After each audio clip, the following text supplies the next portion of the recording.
Why, hello there, ladies and gentlemen. Welcome to the Wayward Dice Crew. I'm Kale, the host, and today we're going to be continuing our D&D Dragon Heist, and it will be session 8 this time. I'm here with my lovely assistant, Zach. Hi, I'm Zach, the lovely assistant, otherwise known as the talent. Uh, nah, but I'll be playing two characters. You'll be playing two characters, and we have a DM who only plays one character, and that's himself. And His name everyone is else. Nathan. It's a horrible introduction, I know, but it's Nathan. I think this is actually session 9. So, Session, yeah. it's 9. So, We're when we left professionals. off last week, we were at a decrepit windmill.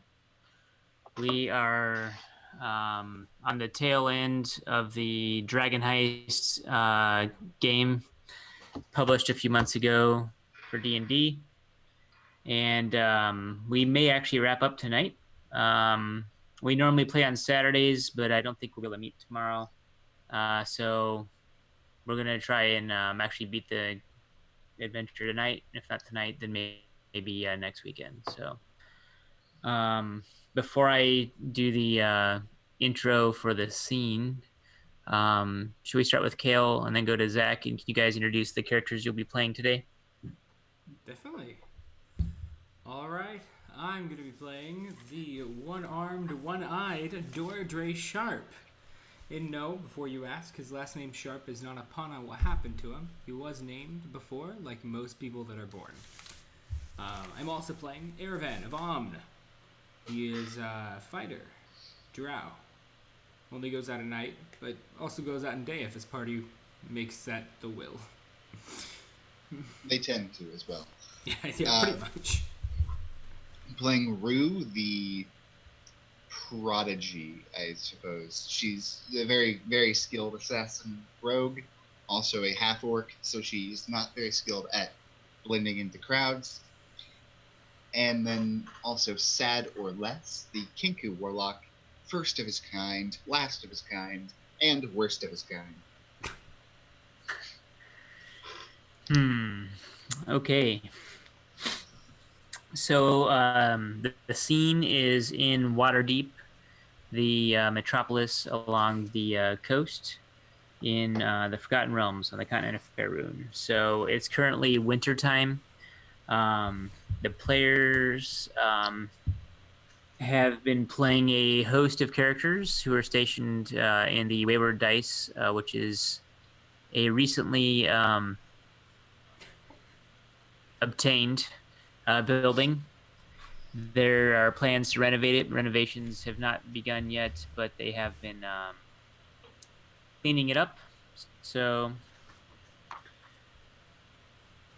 there are about 3 dozen adventurers hanging out at the Wayward Dice, and they're going to be playing the 4 characters they've mentioned. The session ended last time at a converted windmill. It's an old rundown windmill that has been turned into kind of like a makeshift butcher shop. And A very special butcher shop. Yeah, they interrogated the butcher and found out that he's been running a side business where he serves up, basically he disposes of bodies for people and serves it around. Hey, it just adds to the economy and the people's... The stomachs. The not stomachs hunger, of the yeah. people. And, I mean, Yeah. think about it. It's totally sustainable because what you're doing, is like, not only are you eliminating hunger, but you're also eliminating the need for resource, which also eliminates hunger. So, like, you're getting rid of a ton of problems with that. Yeah, I think he also said nutritional diversity and something about exploring culinary delights or something. Anyways, so he also mentioned that he had passed along the Stone of Golor on a meat delivery into an alleyway in the trade ward. So that's where we left off. It was headed towards a meat pie shop called Cuddles Meat Pies. It's down this like alley in the trade wards, and so you guys kind of like know roughly where that is. And I think we ended where you guys are going to try and intercept the delivery um, before it got there, so to speak. The Stone of Golor is the key to finding the Dragon's Horde, or the Dragon Horde. Okay. Well, so a dragon also means a gold coin in Waterdeep, so it's kind of a It's multiple. double meaning. Yeah. We call a double entendre here in the show. Yeah, so you guys went back to the Wayward Dice, and I guess the other two members from last week are staying behind, unless you guys want to play 3 characters apiece. The multi-character thing is more suited towards dungeon crawling, which is coming up soon. I guess we'll plug for next week. If we finish up tonight, we're going to run the latest adventure, which is the Dungeon of the Mad Mage. So I'd like to start that next week, Saturday. That'll be our new Saturday game. No game tomorrow night. We're canceling tomorrow night's schedule. We're just getting around the holidays and lots of people in and out of town. So, yeah. So I'm not sure if I'll even be free next Friday. So, Also, we'll by try the and way, get at least one game per weekend, though. So tonight's game, no game tomorrow, and then hopefully Saturday of next week.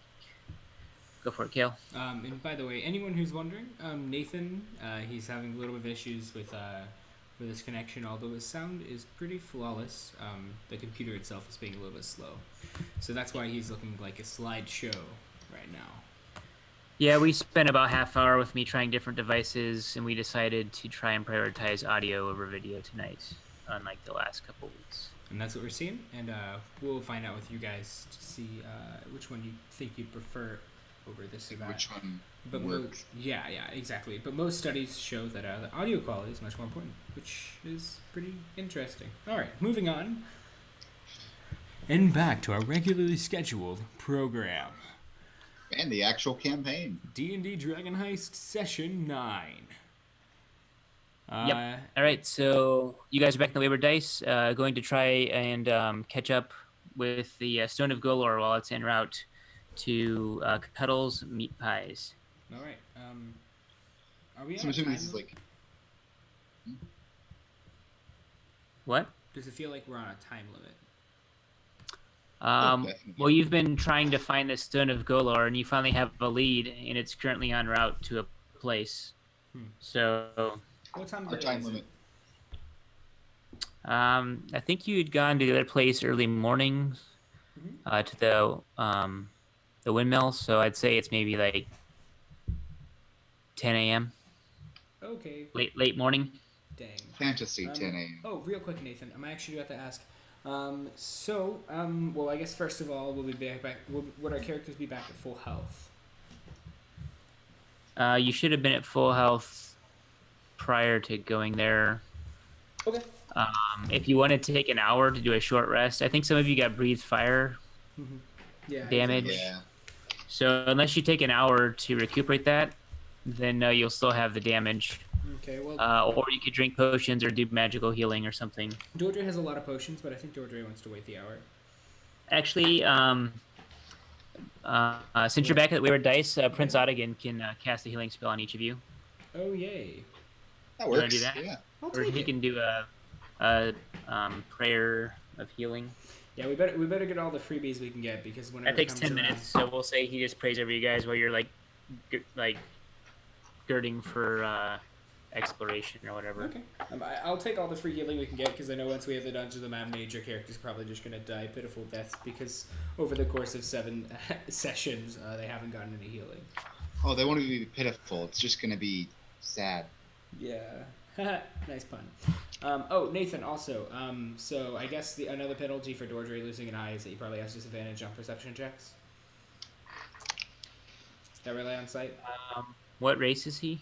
He's a half-elf? No, because perception includes hearing. I know, I said that relies on sight.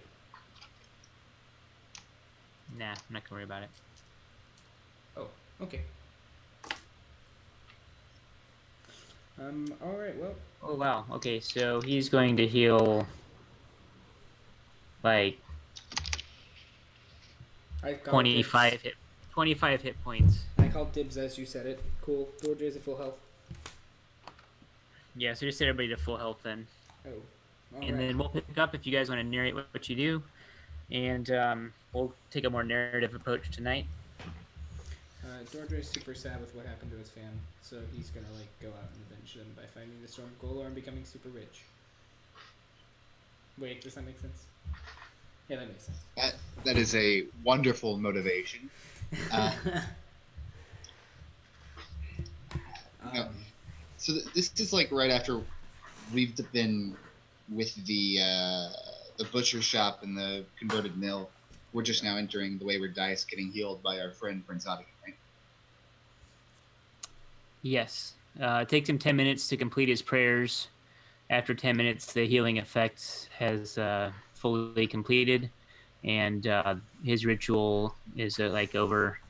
And so, yeah, so you guys are like, you can grab some food, eat on the way or whatever, and take off. All right, yeah. So Rue is definitely going to go to whoever is selling the food. Bright Cariz. He's just selling a bunch of pickles. Pickle-based meals. Cucumbers. Fermented cucumbers. Sort of thing. She's going to get some pickles for the road. Dordre is gonna be singing. And he's playing his lute with one hand. It's like strapped around his neck. And he has like, since his hand got cut off, he still has like his arm nub. And I think he's like trying to like fashion something. So like he'll have like maybe just like a blade or something pointing out, so like he can still like hit the keys. Maybe like a pencil or just something that'll stick out of his hand, so he can use his arm nub to play his lute. Okay, he could probably get some sort of custom job done like later on, not when we're like mid chase. He might go to the clockwork and get a. Oh yeah, that's a good idea. Let's make a mental note to do that later. Definitely. All right. So yeah, and Aravan of course wants to wait until night, but he understands the urgency of the situation. So he's gonna like kind of grumble to Rue and be like, "Why can't it be night?" Okay, let's go. All right. What are everybody's passive perception scores? All right. I got a 12 on me and a PDF. 14 and a 15. Got two 12s. Okay. All right, so you guys headed towards Cuddles Meat Pies. I love that name. Yes. And I know it sounds like I'm saying cuddle, but it's Cuttle with two T's. I like Cuddle. We're definitely going to call it Cuddle from now on. We're going to Cuddle the Meat Pies. Yes. All right, so it takes you about 40 minutes, 45 minutes to get down to the trades ward, and then you got some directions from people that have been there before, and so you fairly easily find the alley. Okay. So you're kind of like approaching the alley. Remember, it's wintertime, so there's like traffic. Like there's like some people walking around. There's no visible sign on the way there of a meat delivery wagon or that sort of thing, or you would have definitely noticed. And so you're basically at the end of the alley where Cuddles Meat Pies is located. All right. I think Aravan's gonna look up and down the building and kind of like try to see if he can like maybe get on top of it and come down from above.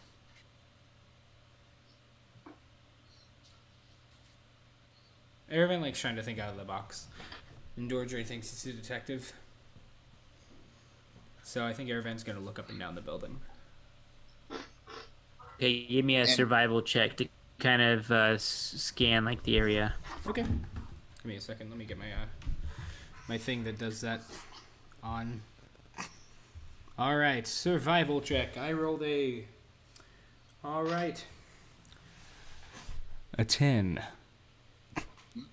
I rolled a 10. Okay. I think normally that would be enough to kind of like tell some like tracks, but I'd say in the last 10 minutes or so, once you got into the trades ward, that the flurry of snow from earlier this morning when you were in the windmill area has actually picked up, and it's full on snowing now. Oh, It's not quite like blizzard-like conditions, but I'd say the fresh snowfall has made it to where your attempts to find tracks, you can't really make heads or tails of it. Really, you can see some like foot traffic trails, but no like roll cart traffic that makes obvious sense. Rue, do you have any ideas? Who? Rue, do you have any ideas? Rue. Okay. Rue nods, and she's gonna look. She's gonna like overlook the architecture of the building and see if there's any sort of ways to enter it from, higher up levels. So, You could Ways scale to enter what? exactly I'm what not Dordre sure wants to do. what are you guys trying to do? She's trying to observe and see if there's a way, like maybe a spire heading that goes up with windows that she could scale and enter through Enter what? the build. We're at a building, aren't we? Or am I just No, like you're on a no. main street looking down an alley. The Where's alley my mind? extends on for like 50 to 100 feet. Okay. And if you go down into the alley, then there's like buildings on all sides. So just like an alley that connects different streets. I So don't know I where may my have not mind set was up the at. scene very well. So you've been No, taking it's just streets. I don't know. I guess I Yeah. misinterpreted the information myself. Because that was just all right. Never mind. So So she's roads not are going to. usually like 20, 30, 40, 100 feet across. Yeah. From one side to the other, and an alley is gonna only be like 10 to 20 or 30 feet across. Okay. So do we So know? on this alley, when you're looking down it, it's snowing. There's snow built up, maybe 3 or 4 inches of snow on the ground, and some ice here and there. It's winter time. It's currently snowing. There's 1 and 2 story buildings on either side down into the alleyway. Right. So I just wanted to give you guys a chance to like set up like your party order and that sort of thing before heading down the alley.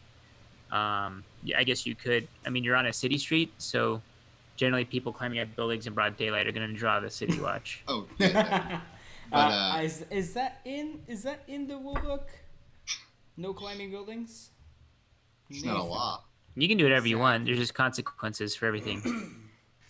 Well, Dordre begins climbing. No, I'm kidding. I think Dordre's No, but so he was checking out to see if there were tracks of the meat truck going by. There's just too much fresh snow. Too much fresh snow, right? So we don't know if it's been through here already or if it hasn't. We have no idea, right? I'll even say, basically the description you guys got was at this alley, there's like a marker, like a landmark you recognize from your description. And you know about halfway down the alley before it tees off to the next road. Halfway down on the left is the directions to the meat pie shop. Okay. I think Ervan's gonna look around and I think he's gonna take his hand, like put it on the snow and like lightly like run it off the top to see if there are any tracks that are indented inside the snow. In case like light snowfall has kind of covered it up. Kind of like just like lightly moving it and see if it's like dipped down anywhere. Okay. Yeah, you don't find anything super obvious. We're going to just go off your roll. If you would have found some hints or clues, you would have found it by now. There are some tracks underneath the snow. You just can't tell like any obvious signs or clues. So, are there people on this street? Yeah, I mentioned there's a couple people coming and going. Like a woman with a basket with something is covered. There's a couple like small children kind of running around, like maybe like throwing snowballs and just playing in the snow. Are there any homeless people? No, I don't think so. Not in this one. Where are we going with this? Darn. I was gonna ask a homeless person if they saw this caravan riding by. I mean, we could ask just any Joe Blow. You're still on the main street. You haven't actually gotten in the alley yet. Yeah. We're just standing by the alley, just kind of like peering down it. Like, should we take a step? Then I guess. All right. So just for the sake of time, I would like to actually finish the adventure. So this is at this rate, we'll be lucky to finish this year. This scene. So, all right. So you guys head towards down into the alley, and Since you haven't said your party order, I'll just make one up. Rue first. Aravan right next to Rue. Halfway down the alley, you can see up ahead through the snow a shingle hanging out that's got a meat pie on it, and it's on the left about 40 or 50 feet ahead. There's little tiny like back alleys off to the right and left, and then up ahead across from the meat pie place, it kind of like opens up, but all those houses and stuff are kind of like at diagonals, so it's not like a straight like rectangular alley. Um, Everything's kind of like cockeyed. Okay. I think Aravan's gonna look at the signs on the walls. And, oh. Ooh. Okay. I kind of see what you're saying then. So we're gonna go for the building with the Aravan goes to L2. Yeah. So L2 is the building that has the shingle hanging on it. But as you go past the side alley on the left behind that building, you guys get ambushed by 5 hairy creatures partially covered in snow. Aravan uses power word kill. Yes. 9th level power spell. kill and it fails. All right. Somebody God. roll for the party. I got you. Oh, Zach, do you have dice? Yes. Roll them. Let us hear them. Do you want to know the roll? No. Oh. What did you get, Zach? A 9 with no modifier. You know, it's okay. I rolled a 4 on mine, so. All right. So I rolled an 8, which means if I had outrolled you, they would have all got to attack twice. Like they're gonna get the first round, and then the second round will start with you guys. Thankfully, we're not surprised though. So, like, if there are any assassins, we don't take tons of damage. Hitting assassins around. Aravan's literally missing a hand. He has a nub. Zach, I could get a bladed nub. I think it's just a blade. Yes, a bladed nub. It's just a nub. All right. So there's 5 bugbears attacking. Oh my god. Oh, never mind, they're bugbears. It's a lot of bugbears. I thought of owlbears, and I was so terrified for a second. 5 owlbears pop out of an alley. They're like 8 foot tall and just kill you right there. Yeah, you guys can have your human meat. I think we're fine. Thank you very much. So Nathan, what happens? Okay, so I'm gonna have 2 of them throw javelins, and the other 3 are gonna like charge in with their morning stars flailing. So as far as who's getting attacked, Aravan and Rue are the 2 in front. Yeah, you're getting as you went past, it's the 2 in back. So Dordre and Sad are going to be taking melee attacks. Okay. That's so wonderful. We'll say Dordre takes the first one. All right, AC is 15. All right, it's 12. 12 does and then not there'll hit. be another attack. 22. That does hit Dordre.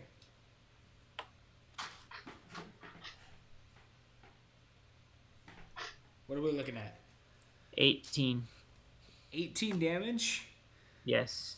All right. Okay. Ow. All right, and then there will be a 20 against Sad. Ah, man, that came so close to hitting him, you know. Him in his 11 armor class. Birdman gets squawked. Squeak. 23 damage. Is he down?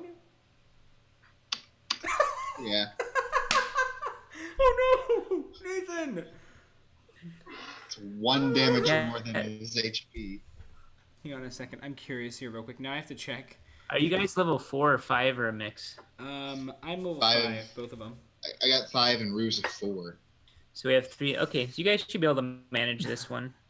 You did elect not to take the other 2 characters, so I did ask. All right, then we have javelins being thrown at Aravan and Rue. So against Aravan, I rolled a 16. Hey, look, that's his armor class. And Rue is 19. All right. So damage against Aravan is 17. Ha, pathetic. And against Rue, 19. Ah, Are both your characters down, Zach? no. Okay. That was a down noise. That was pretty scary. No, I was Okay. just getting hit a lot So by bugbears on a surprise attack, they do basically double. They basically get sneak attack damage like rogues. So, um, anyways, so you guys will now get to respond. There are three bugbears in melee with the back row, Dordre and Sad, Okay. and then there's two bugbears that had thrown javelins behind them. They're now drawing out their morning stars, and there's basically gonna all be in melee. Okay. Dordre is going to cast Healing Word on the Birdman. nice. And you're gonna restore 1d4 plus my charisma thingy. Okay, let me roll it. Nathan, do you want to roll that or me? Hold on just a second. Okay. If the javelins get thrown, they do a 1d6 less damage. So take off those two javelins. Just take back 3 hit points. Okay, Nice. yay. Yeah. All right. Okay. So Dordre is going to Healing Word the Birdman for 5 health, and since that's a bonus action, Dordre is then going to cast Gaseous Form. Zach, should Sad get Gaseous Form, or should Dordre get Gaseous Form? You can't cast 2 spells. Sorry. Oh, I thought you can. I thought if one of them was a bonus action, can't you cast the other one as an action? No, Oh. you can only cast 1 spell per round. Dordre says, "Live, bird," and then you. Oh no! Oh no! How much does that do? A dice 4? A dice 4 plus my modifier, so he restores 5 health. I rolled a 2. Oh, okay. And then Dordre is gonna look around, realize what he did wrong, and then Dordre is going to tell the bugbears, "I'll give you all of my gold if you let us live." He has 2 pieces. I have 98, but I'm not. I don't think there's a shooting at chance 98. of success for that. I think they're gonna kill you and take your gold anyways, Then so we won't bother to roll. Then he sees them and he goes, "I'll give you all of the." Oh, bang! And he shoots at the one that hit him with his hand crossbow, and does a 22 hit. Sure. Sure. Well, I'm glad, Nathan, that you're being pretty nice to me. And Yeah, I'm not sure if you All can right. make 2 attacks or 2 like a spell and an attack, but It's a bonus action and then an action is what I did because know. the healing word is a bonus action. I know that. 9 damage with my hand crossbow. Under the assumption that it works, which is not an assumption, but it is fact. Let's go quickly, please, if you'll do the other characters. Oh, yeah. Zach, how All would right. you like to do your stuff? Well, now that Sad has fallen dead and then comes back to life, Healing Word does that kind of stuff. He's going to just immediately. Let me actually pull up Swivel Elbow. Ooh, shatter. If you Yeah, he's going to use Shatter. He's going to kind of like target the center of this group and probably hit him and Dordre in the. What? He could probably put it back far enough, couldn't he? Like how spread out are these? So there's 3 bugbears immediately in front of you, within 5 feet in melee, and there's 2 bugbears directly behind those 3. And how far behind are they? Like they're 10 feet from you. Oh, Okay, Zach, good. so you could just hit all of them without even touching us. Yeah, so he's gonna cast Shatter with the center between those 2 in the back. That's a 10-foot range. It's gonna hit all 5 of them. Okay, So now roll your damage. Yep, they have to make a Constitution saving throw with a DC of. Let me pull it up. 15.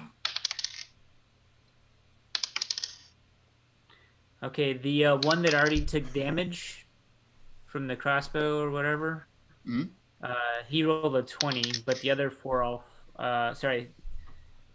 The first and last one succeeded, but the middle 3 failed. All right. What's the damage? The damage total is 16. It's a 3rd level spell. And if they save, do they take half? Yes.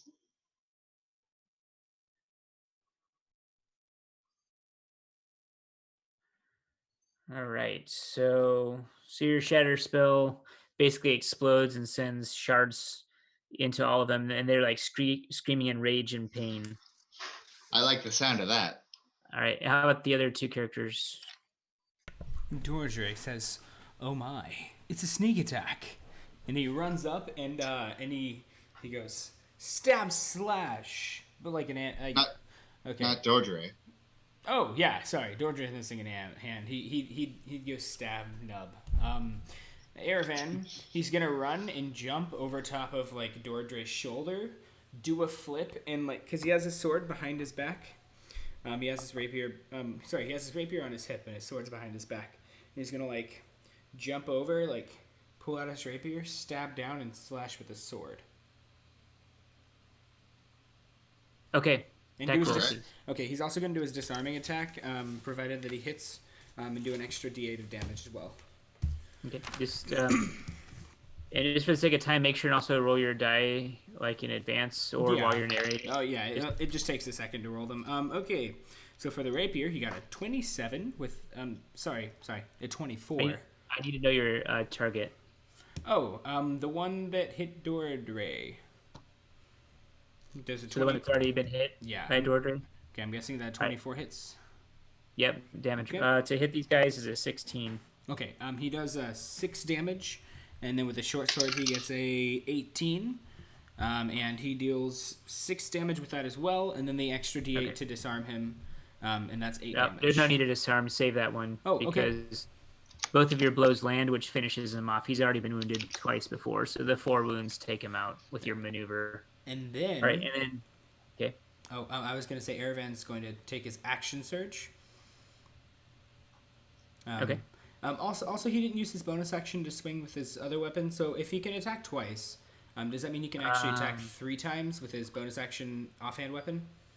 Yes. Oh, okay, so then I'll attack 3 more times, because I only did 2 attacks there.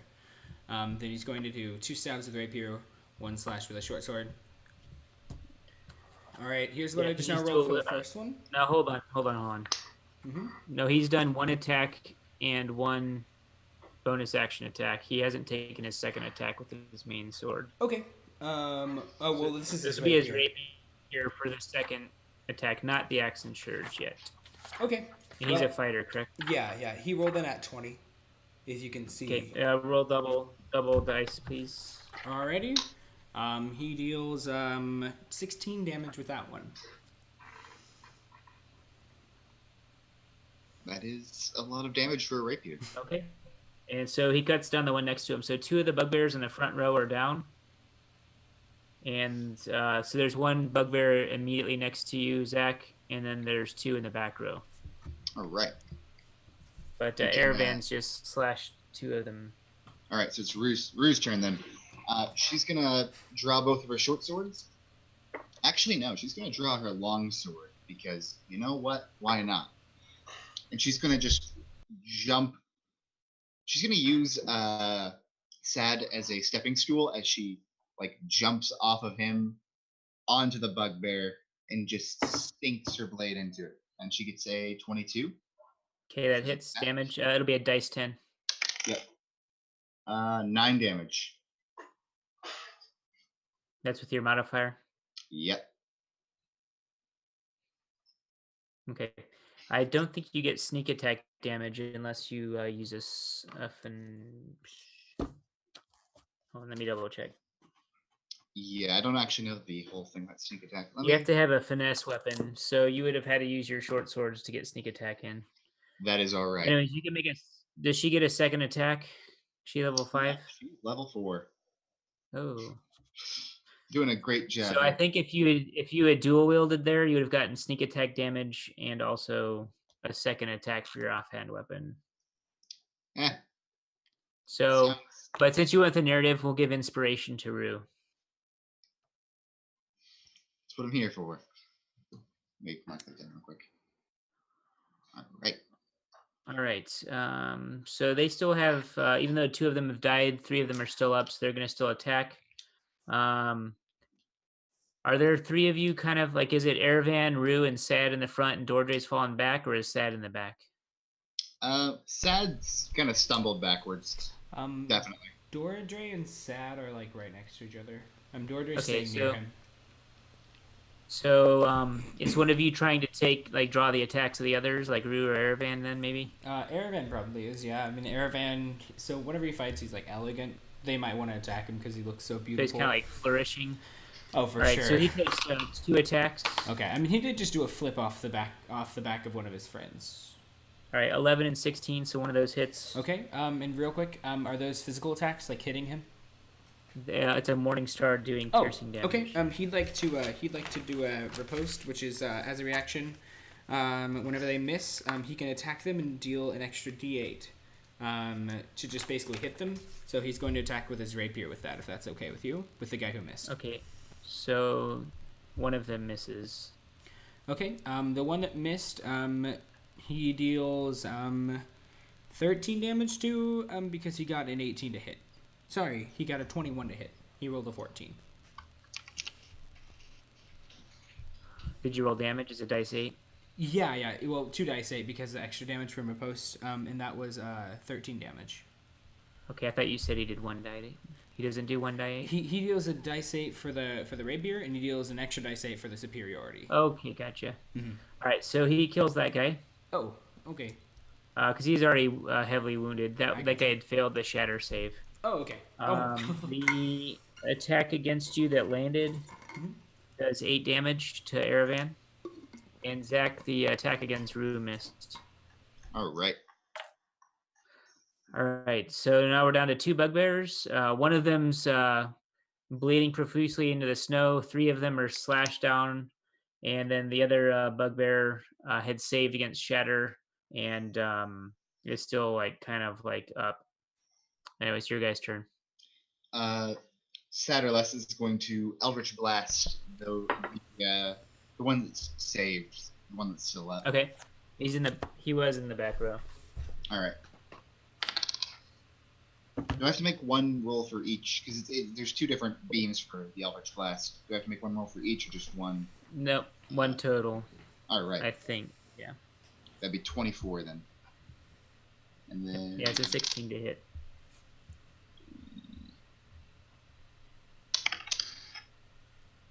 Eight damage total. Okay. Yeah, 8 damage total. All right. What a amazing spell there. Okay. All right. So I rolled to see if these guys are gonna flee like cowards. They're definitely not fleeing. Oh, okay. Erevan. Doradre. He's going to point to one of them and use the spell command to command him to attack the other. Say. I don't think that's how command works. Yeah, huh? Yeah, you can't do that. What? You can say a 1-word command. Sorry. Suggestion. Oh. He's gonna point and he's going to say, "Attack your brethren." He gets a spell save DC, I believe, charisma or wisdom. Let me pull it up real quick. Just give me a second. Charisma. That's what I'm thinking. Yeah. Because you're a bard. No. I'm talking about for the enemy making the save. Oh. For the spell. Yeah. He makes a wisdom saving throw. And it is 12. 13 is the save. Okay, he didn't save. Yay! So yeah. All right. Make sure to mark down your spell being spent. Ah, darn it! I should have reworded it. I should have said attack your brethren, then sit down, because he listens for 8 hours. That's too late now. Yeah. All right. There's a swing and a miss. I rolled a 10. Nice.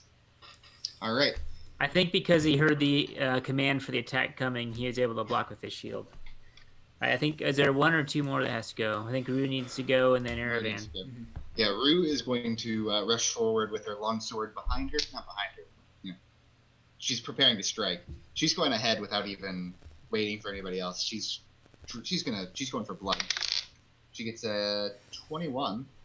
Okay, roll damage. Yeah, and that would be 10 damage. Okay. Was she going for the wounded guy that was right next to her? Yes. All right. So she cuts him down easily. The one that was in the back now that's been under the suggestion spell, what was the time duration on that, Kale? I believe that it lasts for 8 hours or something. I'll Okay. find it real quick. It should have been like protect me or something. It lasts for concentration up to 8 hours. And there, it looks like they don't make a save every single time. Yeah, I'm not rolling saves for 8 hours. Yeah. Okay, Aravan, real quick. How bright is it outside? Is it day? It's daytime, isn't it? It's like 10 a.m., isn't it? I think Aravan Alright. looks up at the sky and he's like, oh, it immediately got super bright. Okay, so he continues to follow your suggestion and is just now hacking to pieces the 4 dead bugbears, and he's kind of like oblivious to any commands otherwise, and so there's now a bugbear just smashing into these other bugbears. He's gonna be at it for a few hours probably. Nice. I think Dordre is somewhat tempted just to dispel it so he doesn't have to watch this like bloodshed. No. Somebody can just finish him off since he's distracted now. Yeah, I think Aravan's gonna walk up to him and then just like take his rapier and just slowly slide it across his neck as he Before he can do that, Rue like puts a hand on his shoulder. Goes, no, just let him live with this pain. It'll be worse. Aravan like Okay, winces and So- then turns around. so he's died, and there's now 5 dead bugbears in the snow with a expanding pool of blood. There is also a woman looking through a window in the like right where the battle is. There's a woman like wide-eyed as she's been watching the scene unfold for the last 20 or 30 seconds. It was just a quick and brutal fight. And you guys are basically after her house. The next house over is the shop for Cuddles Meat Pies. Do we see her looking in the window? Looking out the window? Yeah, of course. Yeah. Oh, Aravan's gonna walk up and knock on the window. Rue shoots her a finger gun and a wink. Aravan's a drow, correct? 100% correct. All right. She pulls a shade and All right, Aravan walks up and unlocks their door with these tools if it's locked. Which no, door? it's not locked. No, Aravan just opens up the door. Okay. What door? Like where the woman was? Yep. Yep. Her door's down in the back alley, so I guess we can go that way. No, Rue's just, gonna like, stop. He searches Rue? out. Rue's gonna stop and be like, "No, our job is this direction." He ignores it completely and he keeps on going. All right, so there's a woman there. She kind of cowers before you, and she's like, "Don't kill me." I apologize, but I'm going to need your money for compensation to say that you will not tell anyone. If you do, then I'll kill you. And take your money. It's like she's just kind of like just paralyzed with fear. Okay, do you have any money? No, I'm poor. Okay. Well, you just like you Then I want the deed to your house. Then I want the deed to your house. yeah. She's just like dumbfounded. Okay. She's just like, "Don't kill me! Don't kill me!" Is it tangible that Aravan can get money or the deed to her house? I mean, if you want to ransack her house looking for money or a deed, I guess. Okay. Aravan spends 4 hours doing this. Rue is going to draw him away as soon as she marches on over to that house and is going to grapple and pull him out. All right, Well, let's. All right, Apologize. so you guys waste some time in there. What's the plan? Find Going- gold. I'm kidding. Yeah, we'll go Cuddles to the Meat place. Pie. We're going to Cuddles Meat Pie. We're finding the Stone of Golor. We're getting rich. And we're buying the town. Or whatever you want to do, Aravan. All right, let's go. All right, let's go. I really need to work on the voice. Oh, by the way, I didn't mention this, but Aravan's on this quest looking for a specific item, so that's part. That's why he's doing this. He actually wouldn't kill the lady, but Yeah, yes. he's just Okay. looking around in random peasant houses for some specific item. It's a Okay. very, very, very special weapon to him.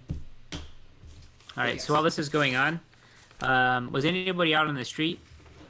Dordre was with Sad. Yep. Okay. Well, say you guys notice that someone is at the entrance to the meat pie on the main street, not in the back alley, and a person in the doorway has handed over an object to them, and they've put it in their jacket and have turned to leave.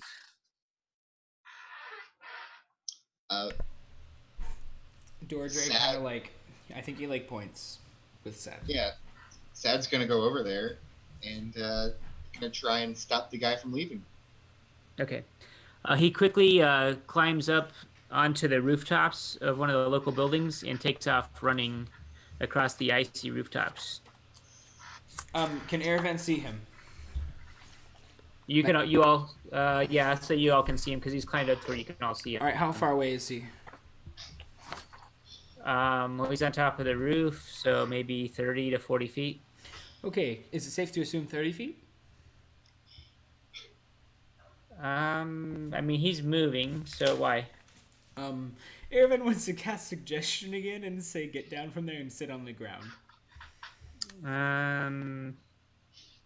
Yeah, I think since he's running as fast as he can, I don't think he's going to be able to cast the spell. By the time he completes the spell, he'll be out of range, so I don't think that's going to work.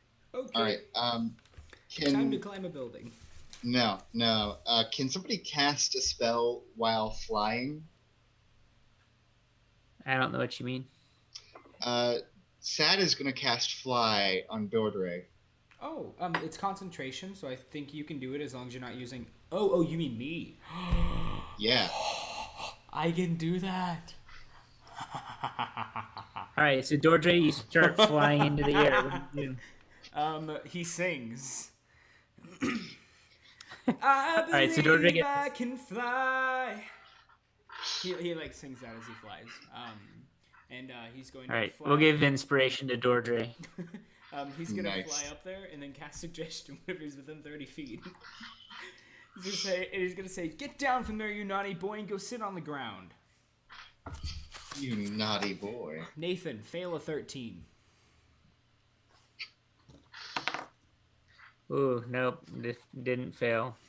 All right, let me see how many seconds. But okay, I got one more. You were able to see from your vantage point now, like with the streaming hair and the curves of the body. You're actually pursuing a woman, and she's dressed in like kind of like sailor, pirate kind of garb, as she's fleeing and kind of like slipping and like dodging. There's actually like kind of like a path up here that's like kind of like flattened. There's like kind of like a hidden path on the rooftops here that's like a flattened area. And where it's angled, there's been some flat boards put down.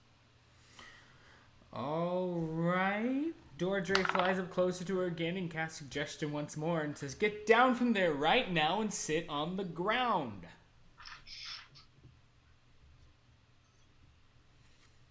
Nathan? Right. You've already cast the spell, right? Yes, but I'm doing it again because I have 3 spell slots and this is my last one. So you're casting suggestion 3 times? What an amazing... Casting it again. Yes. What's the range on that spell? 30 feet. I can fly 60 feet. I think she's per out of minute. range for the second time. I can fly She's 60 double feet moved. around, right? Can't I? Zach, due to fly, Yeah. fly 60. Yeah, so I'm going her speed. Since I could cast it the first time, I should be able to do it again, right? All right. Fly at 60. She saved again. Okay, Fly with a lance and just skewer. Yeah, better luck against the bugbears. he casts Tasha's Hideous Laughter on her. He's just like That's just a spell throwing slot. spells at her. I know. I know. No, that's the first level, though. Oh, the other 2 were second level spell slots. Yeah, no, I'm a warlock. I just forget how spell slots work. I've got like tons of stuff just stocked up and ready to go. Dordre's fully rested. He's pointing his nub to cast all the spells. That could be like kind of messing it up though. So you're like chasing after her, like flying really fast, correct? Oh yeah, for sure. Right. Yep. I'm pointing at it. It thing. The girl you said. Wisdom There's saving a female throw. specimen. Wisdom As saving throw. r/. I just wanted to laugh. All right. All I right. say a Well, really okay, really let's funny stop. joke. Stop, Kale. Stop there. Okay.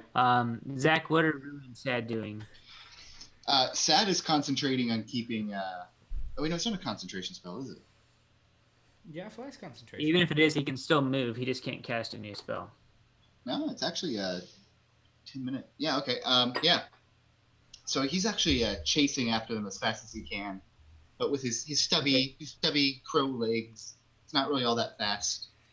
Uh, so he is watching and like telepathically communicating to Dordre what he sees if anything sort of big comes up. But I'm assuming nothing really major happens, so no telepathic communication. Rue, I would assume, has finished pulling Erevan out of the poor old lady's house. Okay. So you guys want to give chase as well? All Yes. right. For the sake of time, the chase is very short. Um, like not even a full minute. She's gone over basically a fairly large city block, and on the far side, she jumps down to the street level, and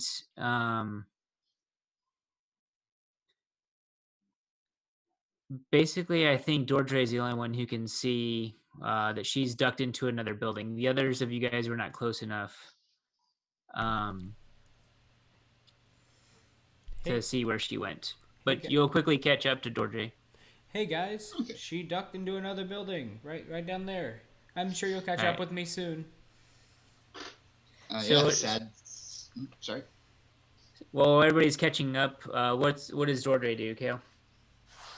Well, Dordre just flies into the building.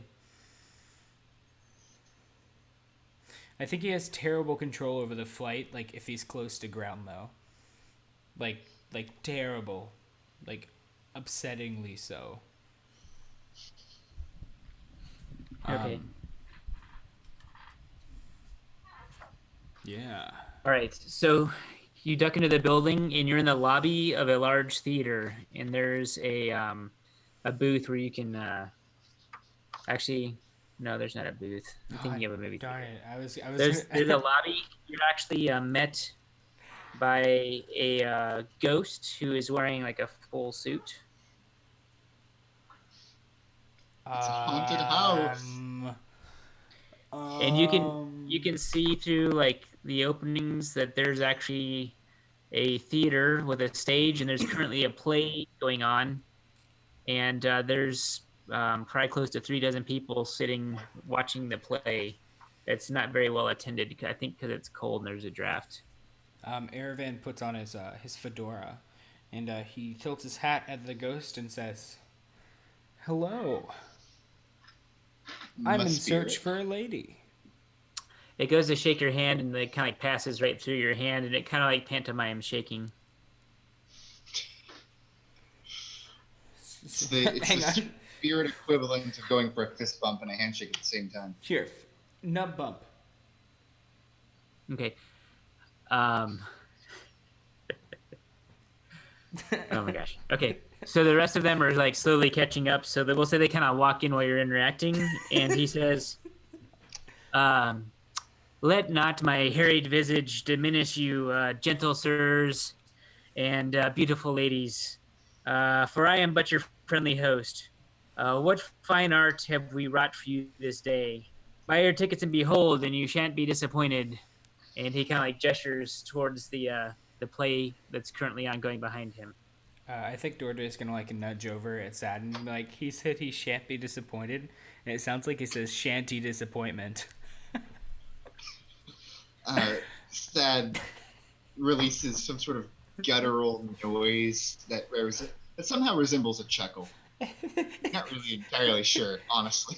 Hang on, whenever someone says a terrible joke, you should totally make this sound like a chalk going against a chalkboard. Like just yeah, just like a super loud screech. That's terrible. I'm sorry, that's just a thought that I just got. Sad actually perfectly mimics some fantasy cockroaches. Not cockroaches. Grasshoppers. Whatever those things are. What am I thinking of? Crickets. Okay. Those are some very different animals there. You couldn't think animals? They are by definition animals, Kale. Okay. There's nearby another person. He walks over and asks you guys to buy tickets before entering the theater. Ah, what if I'm a ghost too? And Dordre casts gaseous form on herself and floats into the theater. So you're gonna cast a spell right in front of him. No. Whenever the DM says, "Are you sure about what you're doing here?" You know that there's a slight. So you're not gonna pay. Well, Dodore is figuring out whether or not he's going to. I don't even know if it's breaking the He's law. just gonna. He says the tickets cost 1 silver. Rue pulls out a silver coin and asks, "So we were just chasing." And So she like looks around. we were just chasing a. She looks at Dodore and she goes, "I mean, what were we chasing exactly? Was it another bugbear?" It was a female sailor. No, I know that. Rue doesn't. She couldn't. She was just chasing. Oh, okay, Sad. gotcha. I thought you were asking Zach. No, she's asking Dordere and Sad. Sad just kind of shrugs and gives a little squeaky noise. I think a silver coin drops as Dordre turns into gas, and he goes, "I'm a ghost now." And then, So you like, spending a spell on this then? is it worth spending a third level spell slot No, for roleplay reasons? Can we just play the adventure? This is the adventure. No, Yeah, we're not gonna finish tonight. no, I'm the saying rate we're saying no to the gas.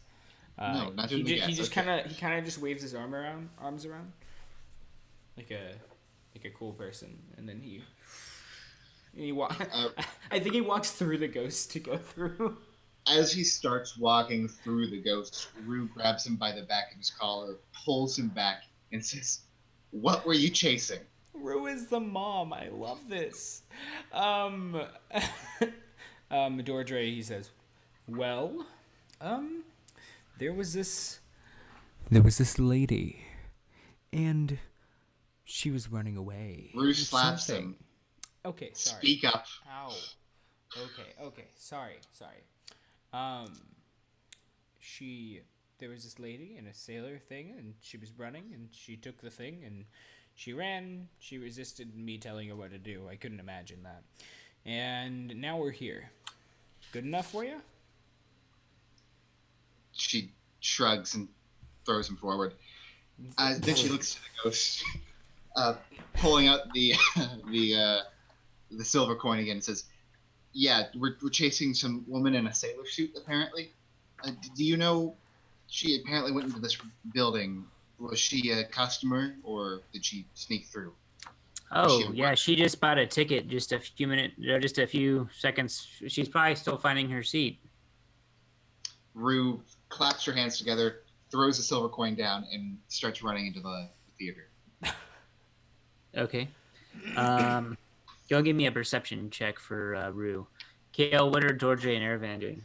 Dordre already paid. Dordre paid and then waved his arms around. And Eravan, I think he's gonna like walk up and like look at Sad, and I think he's gonna be like, "Do you want to go in here?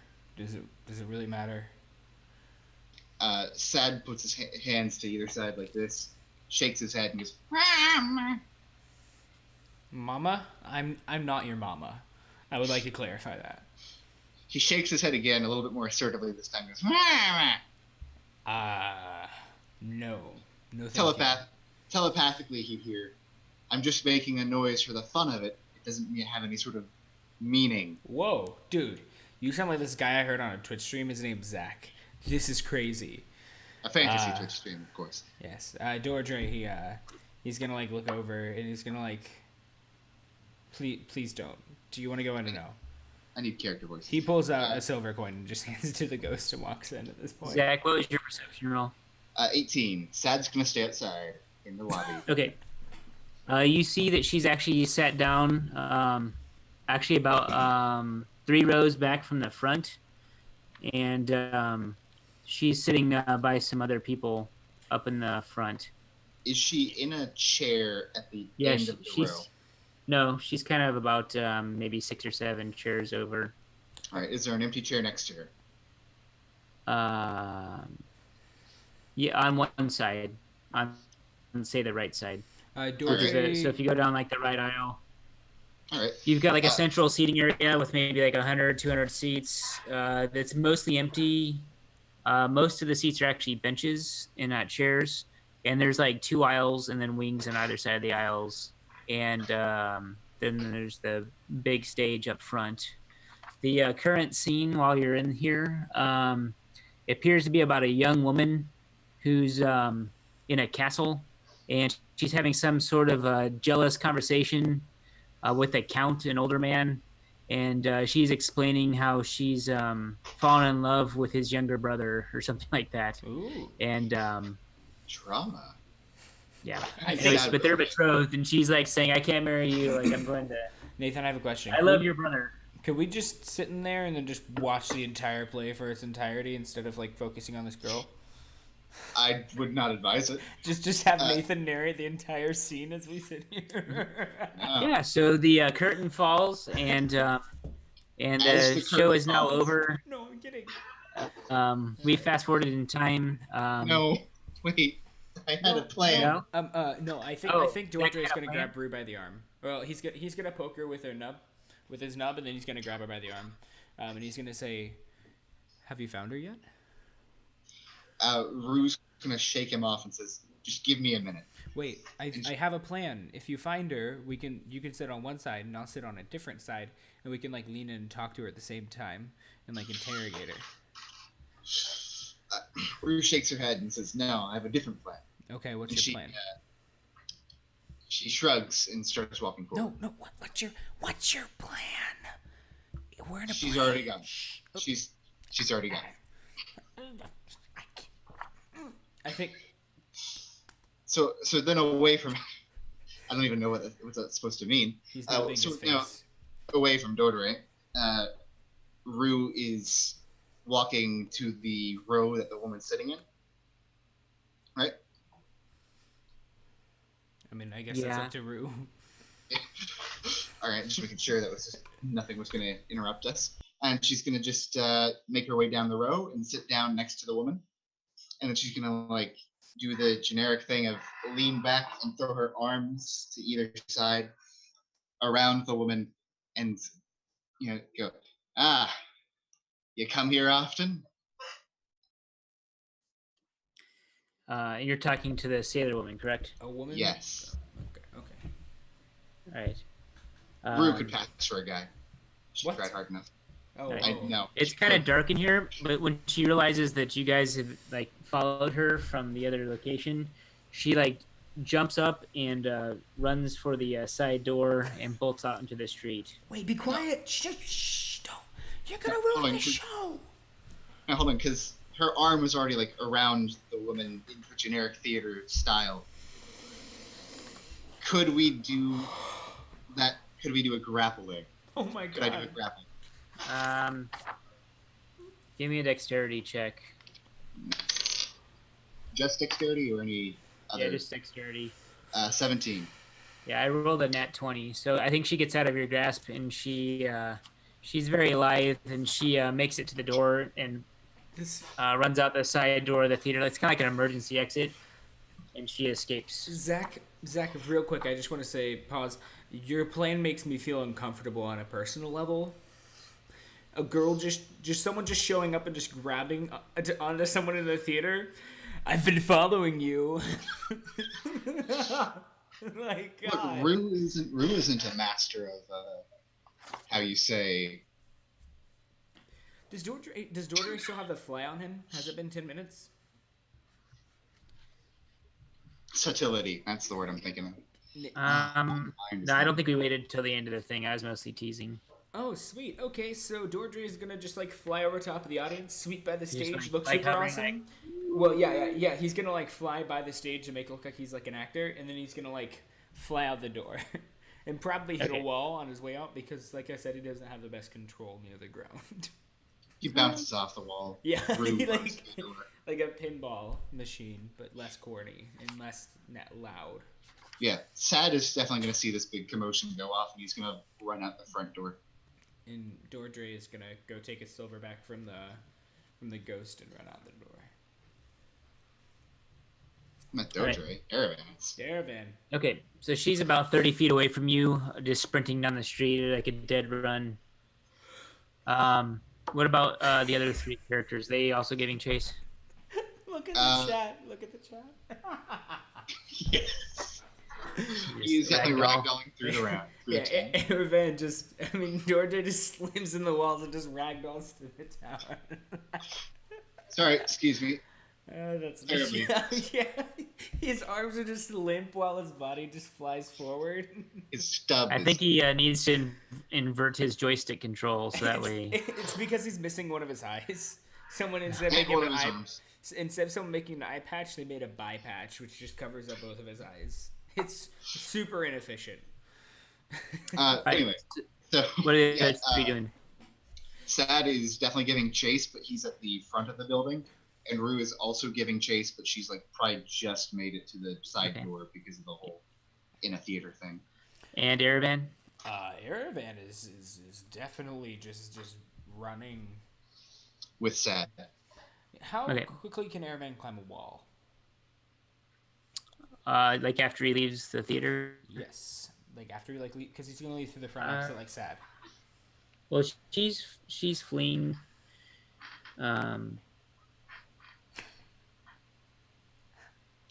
don't know. What are you wanting to like a wall of like a building? Yeah, I was thinking basically like just scaling a wall of a building in like a couple seconds, and then running across those buildings like an anime character with my arms back. Okay. The building you ran across earlier, there was actually like a pre-made kind of like path up there. So, I don't know. I mean, give me an acrobatics check to go up the nearest building, but you're going to be a drow in daylight climbing up the exterior wall of a theater. Well, Nathan, I rolled a 17 plus, 7. All right. Well, a 24 succeed. There's my 17 if you want to see it. Sure. We'll see you get on top of the theater. Okay. It's going to take you a few seconds. It's a double-story building, but you make your way to the top. While he's doing that, what's Dordre doing? Dordre is flying after the lady. Yeah. Like, so he's within 30 feet of her. 30 feet's the magic distance. Literally. Tasha's idiot's laughter. Start laughing, girl. Okay, she failed. All right, so she collapses to the ground laughing, and you catch up to her. We'll say Rue and Sad also catch up to her, and about the time Erevan gets to the top of the theater, he can see that the three of you have surrounded her while she's laughing on the floor. And she failed again. All right, so she's definitely in a fit of laughter. She's incapacitated. Let's hit her while she's down. No, I'm kidding. Check her pockets. Erevan's gonna like slide down from the building, and then like get down right next to her and like pin her, like grapple. Nice. Okay, so you've got her pinned down. She does not have the stone on her at all. What does she have on her? What did she get? I mean, she's got a small coin sack, so we'll say maybe like a dozen coins of gold. And she's got a dagger. Well, not a dagger. What would a pirate have? Maybe like a scimitar? like a cutlass. Oh, sorry, cutlass. yeah. Sorry, We'll call it a cutlass, though. Yeah. But we'll use a scimitar. Yeah, so she's got a cutlass and some coin, but that's about it. There's no stone on her. Does she have a flintlock pistol on her? No. Nope. Darn. She has a cutlass. Does she have a jar of sand? I'm sorry. Okay. I think Dordre's gonna like. Actually, Dordre wouldn't touch that. I think Erevan would like, just like slide the cutlass, look at it, and then like put it on his belt loop, with like where his weapons would be. So now has a cutlass there too, and I believe he's gonna look down and also grab her gold.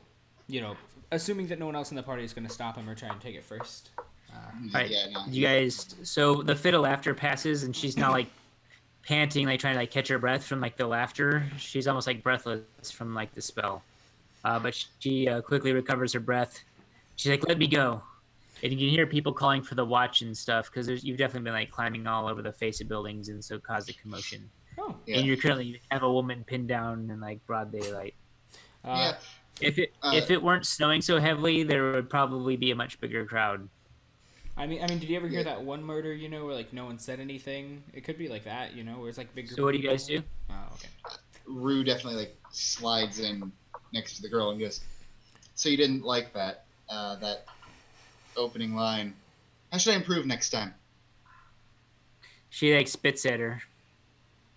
Ooh, feisty. I say slit her She throat. She looks at Heravan and Dodre and sad and goes, "No, we're not slitting her throat. She doesn't have the stone. She's useless to us. Let her go." No, She exactly. starts- She's useless. Erevan was a hired killer, by the way, so like he's totally like neutral to death. He doesn't really like care. Rue's a hired killer, and she's not going to kill the innocent. She has a code of honor, at least. Erevan's a drow, and the world is literally against him. He does not have a code of honor.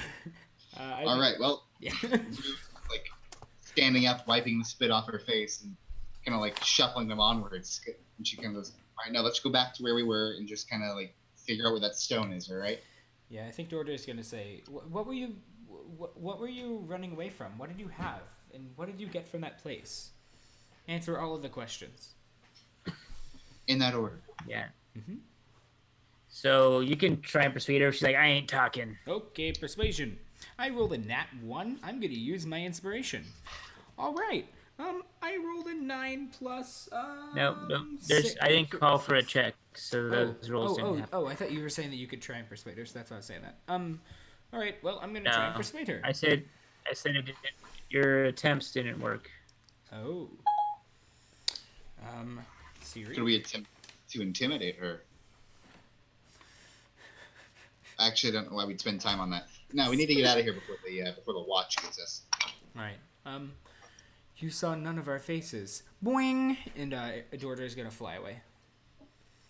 He plays on his lute. He strums a chord and then. It's just strapped to his chest. Yeah. Almost I mean, it broken is. from all the walls he's hit. But No, it's not broke. No.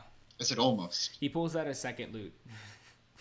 Just unfastens the other one, just lets it fall to the ground, and then clips the other one on. All right, the party, Rue and Sad kind of like split up and go separate ways to meet up with Dodore at the Cuddles meat pie. Cuddly. Does it have a picture of a Cuddles teddy meat bear on pie. it, Nathan? No. What does it have a picture of? Meat pie. Is it a cute meat pie? Is it like an anime, like chibi meat pie? With like a It's smiley more face it's on like it? a generic emoji meat pie. Oh, okay. Well, that's acceptable as long as it's emoji. I believe that Dordre is just gonna fly there, assuming the fly spell is still in effect. And Where's he going? guys we're go gonna back to the fly meat to the pie place? the cuddly place. How come? Cuddles meat pie. We're gonna go find out what's going on there. Yeah, we couldn't get anything out of her, and we weren't going to waste time until the watch came for us. So we all kind of like...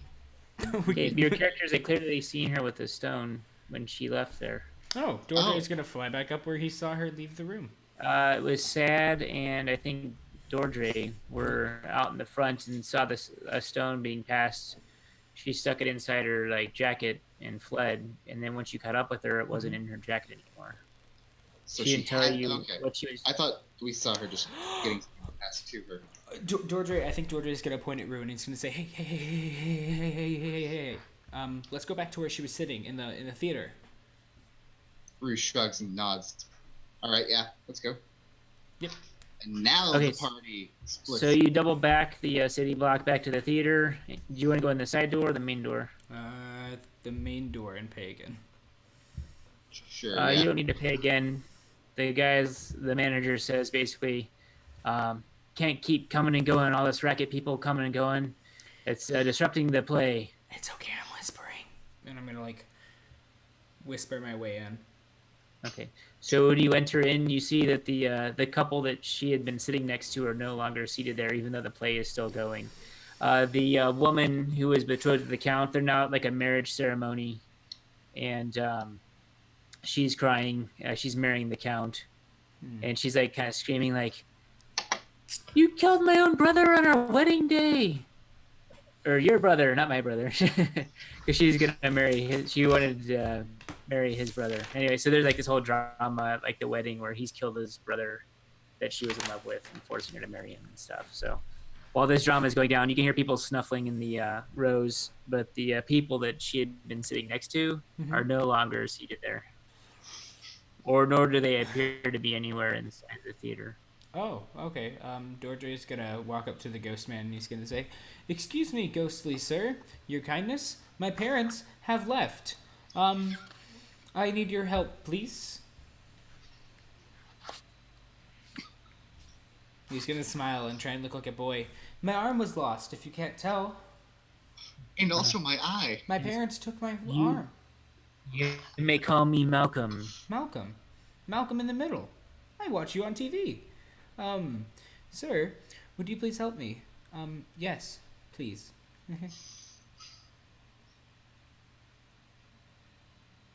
All right. He says, anything I can do to be of service. Yes, my parents, like I said, they left. They were sitting next to that lady in the sailor's outfit. That's why I was asking, because she's my auntie.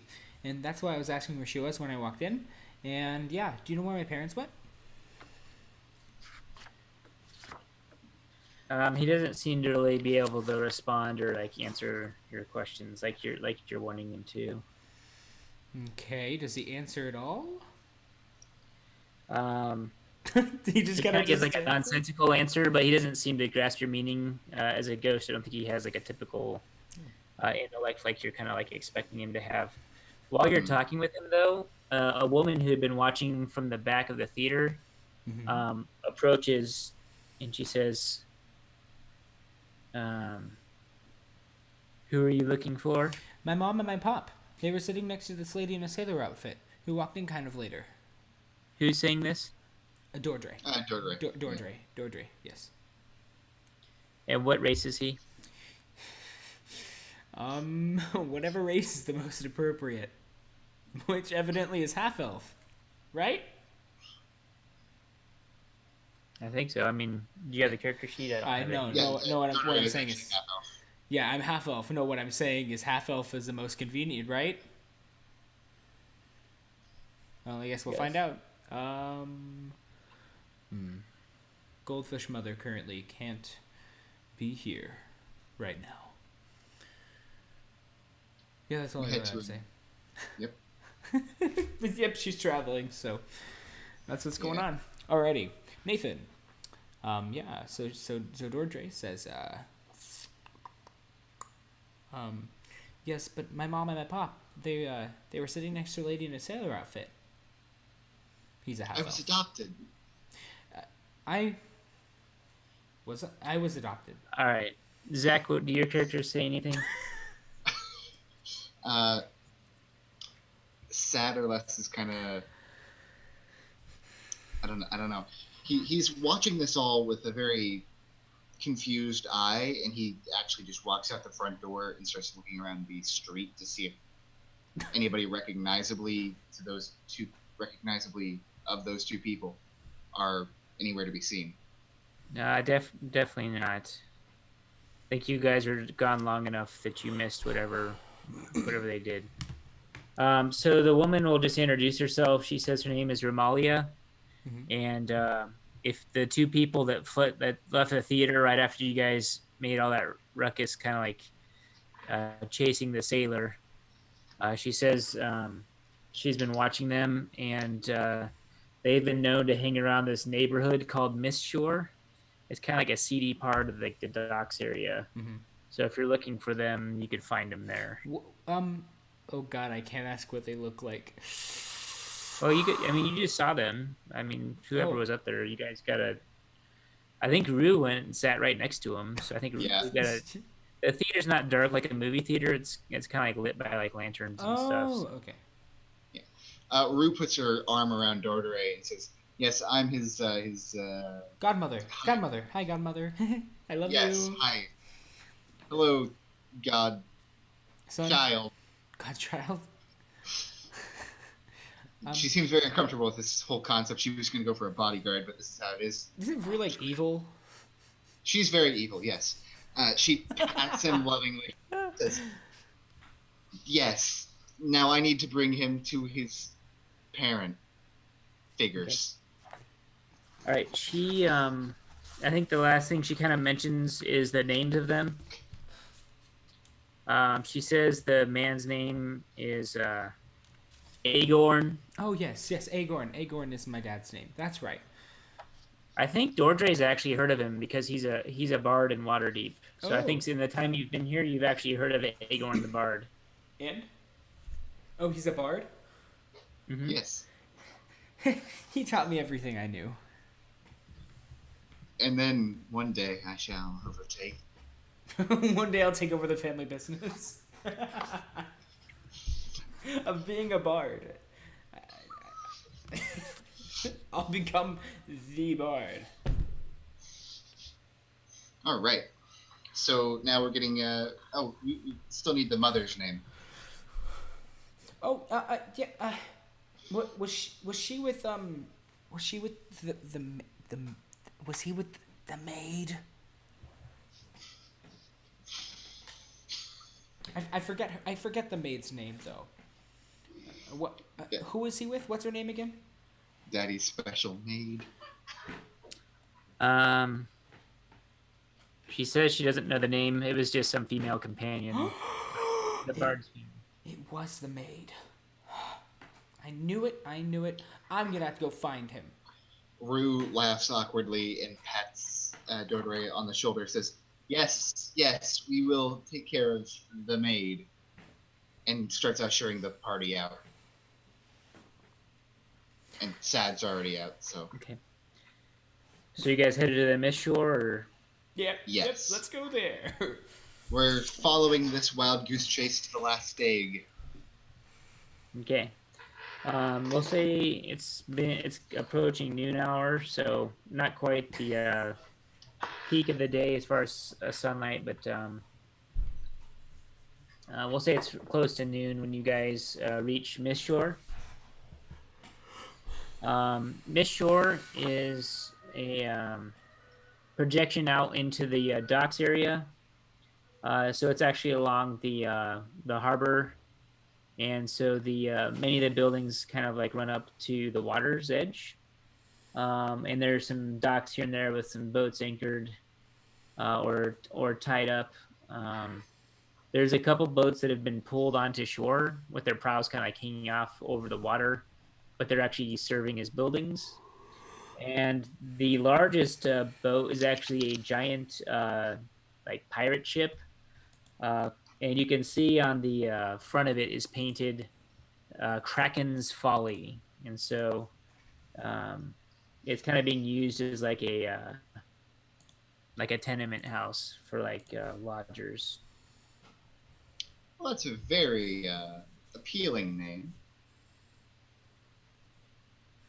And then there's a variety of other shops and that sort of thing around. But All right. What? Rue, who's had her shoulder around Dodore the entire time. I'm interrupting you, I know. No, you're good. She's had her shoulder protectively around Dodore the entire time, muttering things about God-child relationships. And once they reach the slum, I want to say, the district, I guess. yeah, we're just gonna call this little neighborhood's called Mist Shore. Yeah. Would it be more of a slum or more of just like an area in a town? Yeah, it's like the really crappy like docks area down by the water's edge. It's a crappy part of town. It's called Mist Shore. Dordre It's still snowing really heavily. Dordre goes into the shop and he says, "Rue, Rue, we are now part of a musical scholarly program, and we're trying to find Agorn for a school thing." Dordre, he puts on his fedora once more, and he walks in and he messes with his tie, like pulls up his suit, and he walks in and he says, "Hello, yes." Oh, by the way, he also has a trench coat. And he walks into the shop and he says, "Hello, I'm looking for Agorn. I am a scholar from the School of sorry. From a college of lore. And I'm wanting to get some information from Agorn about his bardic techniques and what brought him to be. This is Dordre saying this? Yes. And what kind of shop are you going into? Um, Just like a meat shop, like a fish market or something? he walks into a fish market, smells it, and he says, something seems a little clammy. Rue slaps him. Says, please don't slap me. Yes. So I'm looking for Agorn. Have you seen him anywhere today?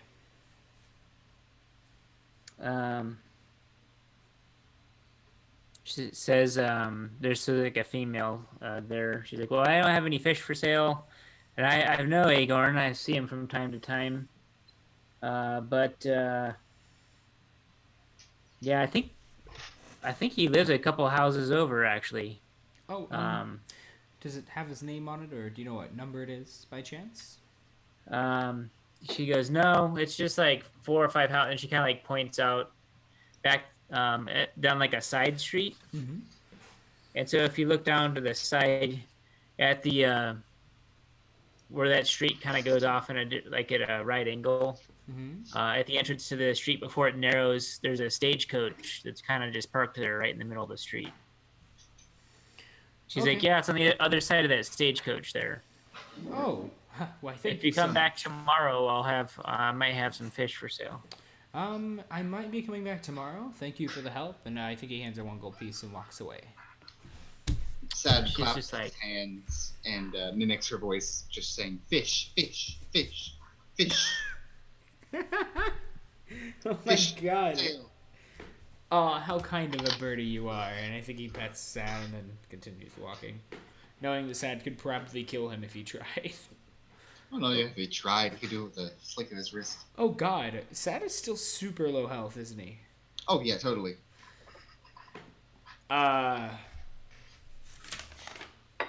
He's alright, though. I'll pass on healing, yeah. Yeah, so Dordre, I think, is going to continue walking down that way, and he kind of just, like, guides his crew of, like, misfits and assassins to go find Agorn. I think he goes up to, he tries to find what was described as Agorn's house.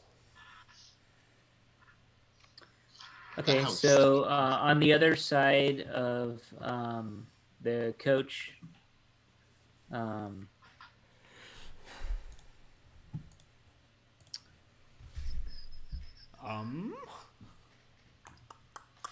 yeah, there's some buildings on the other side. I'm just trying to figure out if there's like an obvious. Dordre flies again. This time without magic, he just takes off and goes. I don't think that's how this works. It's definitely Okay, we'll say from like the second house on the right, you hear like an older woman's like scream, like "Oh no!" from inside the building. Second one on the right. I think Dordre looks over and says, "I don't think I want to know what's going on in there. That sounds very sexually strong. Let's just keep on going." No, it's not that way. Oh, okay. Then I think Dordre is gonna walk over there, and I think he's gonna knock on the door very politely and say, "Hello, ma'am." Rue bursts the door down. Oh, God. All right. Knocks So him you out of kick the the way. door down, and inside you see Agorn, and he's attempting to smother like an older woman with some kind of like sheet or case or something, like a pillowcase. And he's got it like kind of like pressed down over her face to like suffocate her. Classy. Be my friend. He casts Charm Person. Charm person? Yep. Is What's the save? save is a Wisdom save against my 13. Yeah, no, he failed. Be my friend. All right. Nice. So Rue's kicked down the So door. he's currently he fails the save, but he's attempting to suffocate He's still the me to the woman. Yeah. I think Dordre, is gonna walk up, and like try and separate the woman from him. All right, so he stops and he's just kind of like compliant and lacking in personality at the moment. Oh, hi, Agorn. You're lacking in personality. You should talk more.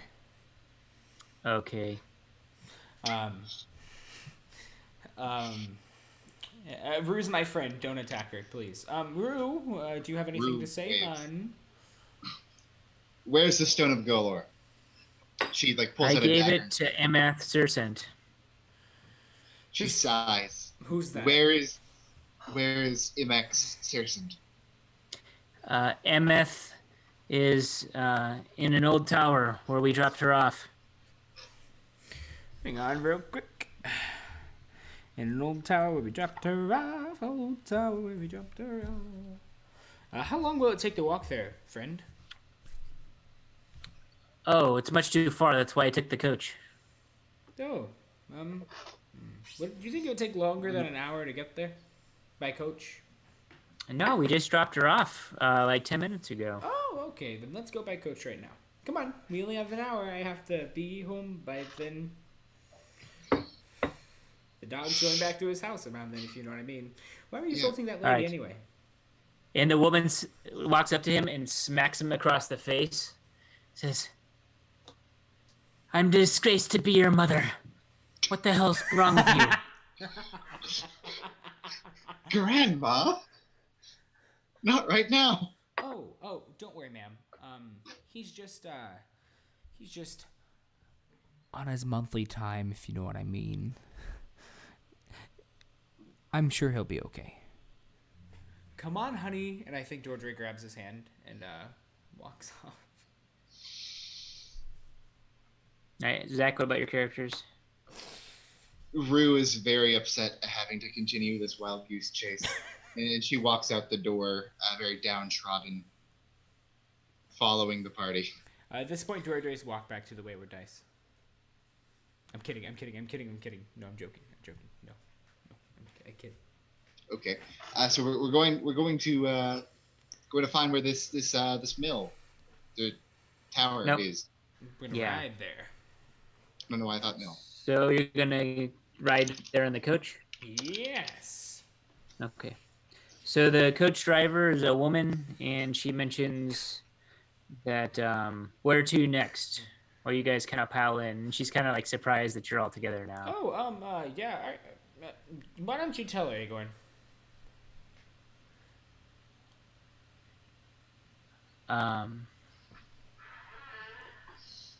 Well, he's under a spell, so what are you wanting him to say? Agorn, why don't you tell her where we're going to next?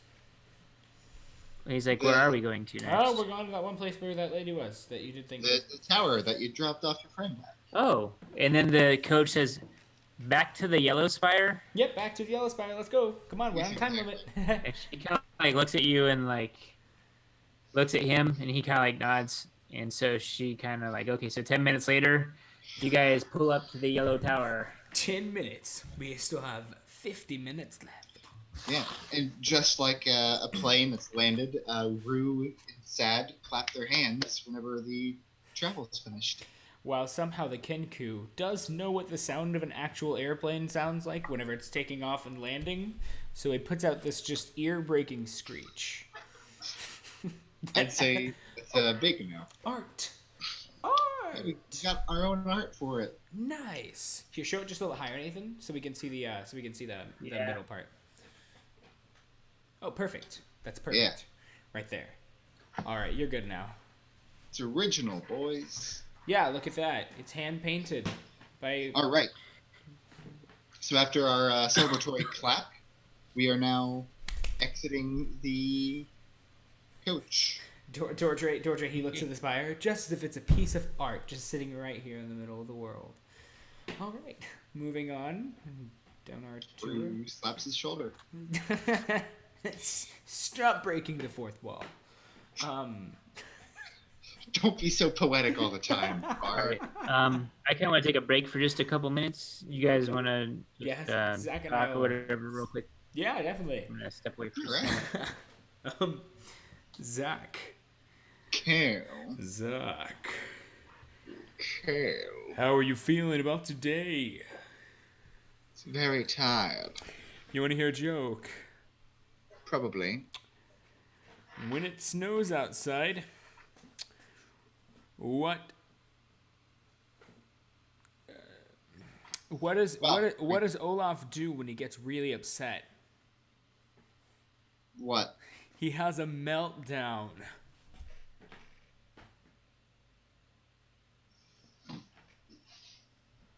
Ah, how do you guys like it? All right, I'm gonna stop doing my announcer voice thing. That sounds really weird. So yeah. What are you guys thinking so far, Zach? You're taking your own break. So audience, guys, what do you guys think so far? If you like it, then say that you like it. If you don't like it, then don't say anything. And if you do still like it and you don't want to say that you like it, then say something else. That was Yeah. very confusing, and I'm not even part of the audience. Yeah. So I think the important thing is that we should be kind of having a mini debrief right now and kind of planning for the Spoon. session ahead. So Yeah, I say we break in, go get the Stone of Golor, not kill anyone, and then Dordre will kill everyone. I like this idea. Spoon. Dordre and Rue. Rue Now, needs to be level 5, by the way. Sorry, go ahead. Rue really needs to be level 5. We need to end this this goose chase as soon as possible. I agree. I think that we do need to have someone, though maybe not in our party right now, but just someone in general that needs to just run a priest character that just thinks everyone is possessed with demons. I like it. I The power- like it a lot. The power of Tempest compels you. Oh my The gosh. power of Tempest compels you. We're definitely no Carice Couture right now. No, Carice. You know what? I'm gonna pull Carice. Just out play of the club. Carice right now. Just. Yeah. Do you Or think you just- Nathan? I'd say Nathan would probably notice, right? If just Carice just kind of just showed up out of nowhere and replaced one of the characters. The power of me compels you. I like it. Oh, by the way, guys, if you guys are watching, which I presume you are, if you're gonna answer this, you can also say plot twist, which will be all like, hey, let's do a plot twist thing, and then plot twist, and we kind of figure Yeah, it out we'll generally draw a plot helps. twist card. It generally helps be watching if you're a viewer. It tends to make it a lot easier to actually be a viewer, considering it is a prerequisite. Zach, I have a great idea, Zach. You know what we can do? Yes, Kale. What Uh, can we do? if a viewer says plot twist, you have inspiration, and so do I. We can both literally just drop our inspiration at the same time for plot twist and just pull 3 at once on Nathan. That is a bad idea. Remember the last time that happened? Yes. I remember the last time that happened. I like this. No, it makes it a lot easier, honestly. It really does.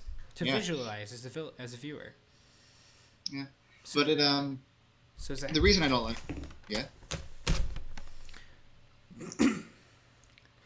earlier this week, in News and Times, I'm going to stop this because we're going to lose all of our viewers. Yeah. Anyway, so the reason I don't really like doing the 3 plot twist cards at once thing is because that's what we always did back at our school sessions. We pulled all our 7 plot twist cards at the same time, and 2 of them made sense. And it just kind of fell apart from there. It doesn't really help with the plot twist cards. They got to be one at a time. Am I looking at you now? I don't know. I can't look at my screen like this. Yes, now I am. Now I'm looking at you. Zach. Kale. Zach. You are my Wi-Fi router and my internet router, because that's the same thing. All right, back to D&D like you were saying. I think we should do something funny for Nathan. He can't hear us. He might be able to. What kind of funny thing are we doing? I don't know. Maybe we can come up with a joke to say, or we could do something stupid like climb the tower and then break in from the top window.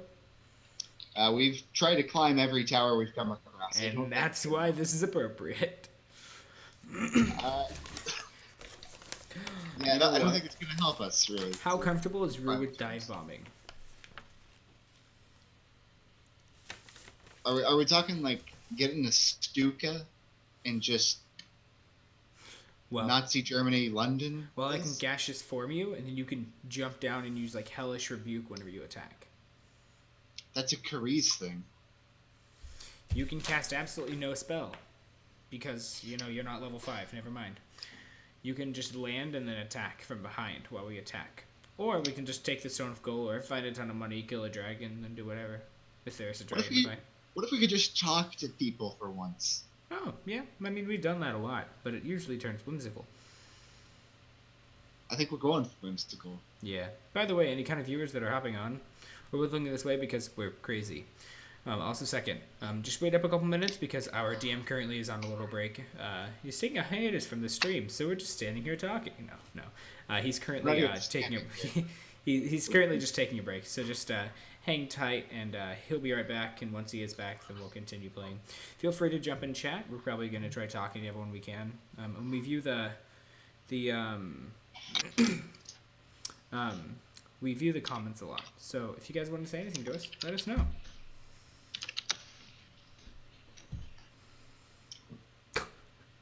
Yeah, just throw in a new character. Yeah, okay. Yeah, by the way, Nathan, I'm playing 2 completely different characters. Just throw in a completely different character, a whole new concept. I'm a tiefling druid who's lawful good and believes in the power of love and Jesus. Maybe a bummer. We'll just play all sorcerers. All of us will have shadow stocked. It's gonna be great. Literally just walk in, just nuke the entire place. It's gonna be great. Oh, hi, Nathan. Nathan's back. Hi, Nathan. Hey, Oh, yes. Let's look at Nathan now. is the audio still holding up fine? Yes, it's sounding delicious. Did that make sense? That made sense. I think conceptually it makes sense, but not actually. My hair is going all kinds of weird. All right. Well, I guess let's go and get back on track, Nathan. So we approach this little place. It's actually a fairly tall tower.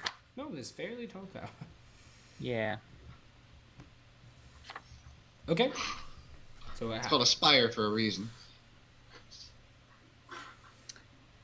Yeah, it looks like it's probably 2 or 3 stories tall, oh, nice. and it's Alright. got a the entrance is a small building attached to the base of it, which I think you guys saw in the painting. Yeah. Yeah. There's no like visible back door or anything. Nope. Nope. You could walk around it. It's just kind of like isolated in this little area here, in this part of the city. We was definitely gonna do a little walk around and then go to the front door. You're back in the castle ward now, which is you're not in the docks area, so. Alrighty. Anyways, so Well- there's like a one entrance through like a building that's attached to the base of the circular part of the tower. Well, Agorn, lead the way. All right. We'll say he walks up to the door and knocks. Okay, everyone else, let's hide. Let's hide. Let's like hide around the corner or something, so whoever answers doesn't see us. It's just Agorn. Sad is Go ahead. gonna stand next to Agorn at the front door. Present himself as a friend. Georgia's gonna say, no, stop. You're gonna ruin it. Also, And- And then Sad goes to the corner, I guess. no, thanks.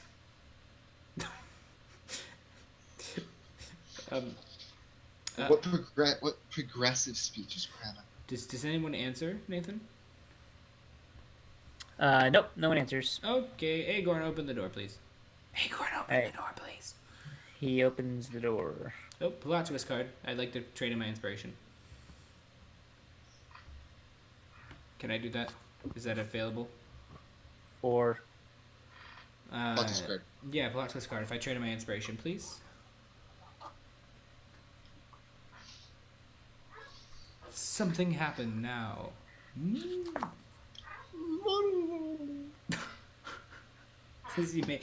I like to think that the Kidku has like tons of noises that you would never hear. That are just super weird. Hilarious memory. Okay. Nathan. Nathan, what is it that happens? no, you tell me. Whoever's inside the building has a hilarious memory and laughs super loud, so their position is revealed to the party to hear. I like the sound of it. Either I that think or... it'd have to be one of the party members. Ah, okay. There's not a scene inside where that like would really happen. Ah, okay. Zach, I'll let you have this one. You know, I'd have to say that last time Acorn was here, he had a very particularly funny joke experience, I suppose. You know, his friend that he left here actually gave him a really funny joke when he was last through here, and it's actually helping him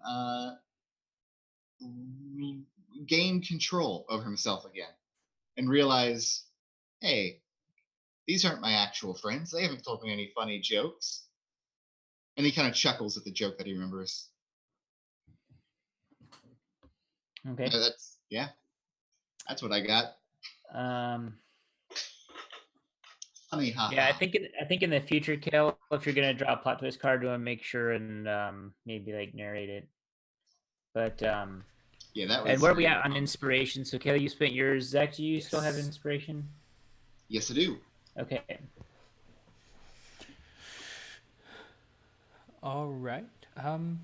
Then I believe that that the door is gonna try and tell Agorn to go and go through the door. All right. He goes through the door into the first room. Okay. This is like super anticlimactic. I think I'm just gonna Aravan and Dordre both just gonna walk in. Okay, so there's like a inner wall. There's like tapestries hanging inside here.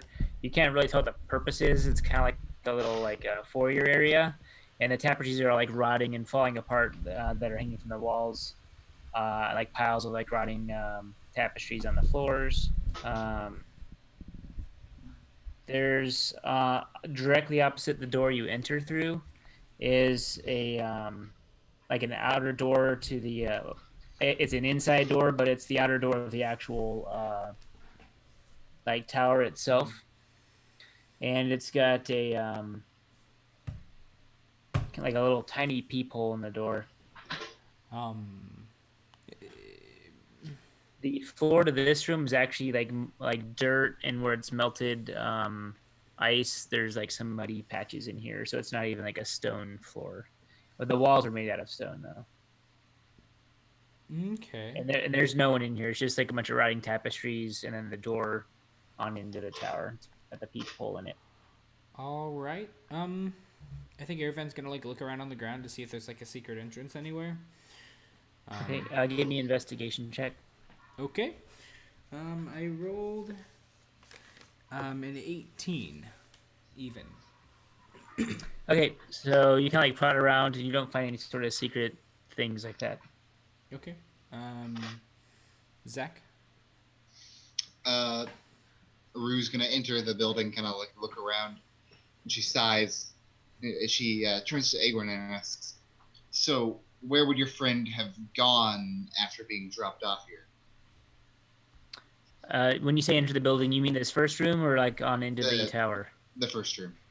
Okay. Because she has. He kind of shrugs, and Agorn's like, probably inside the tower.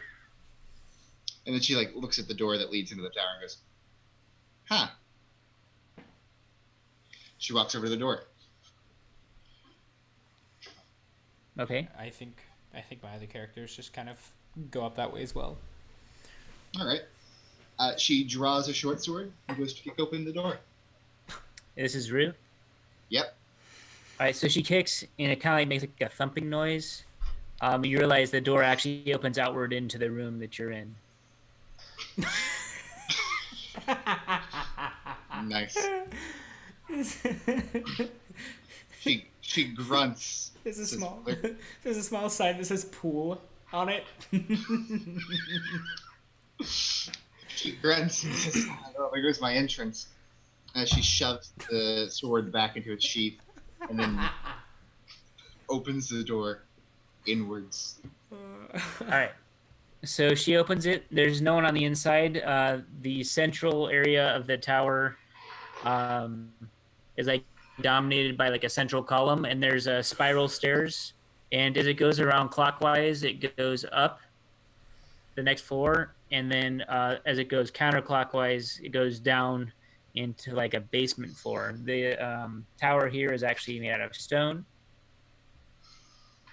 All right. On your right hand side, as you enter the tower, there's a fireplace, which you had seen the smoke coming out of the fireplace. I don't know if you remember, there was like a red chimney on the outside of the tower. Yeah. Anyways, so there is a fireplace there.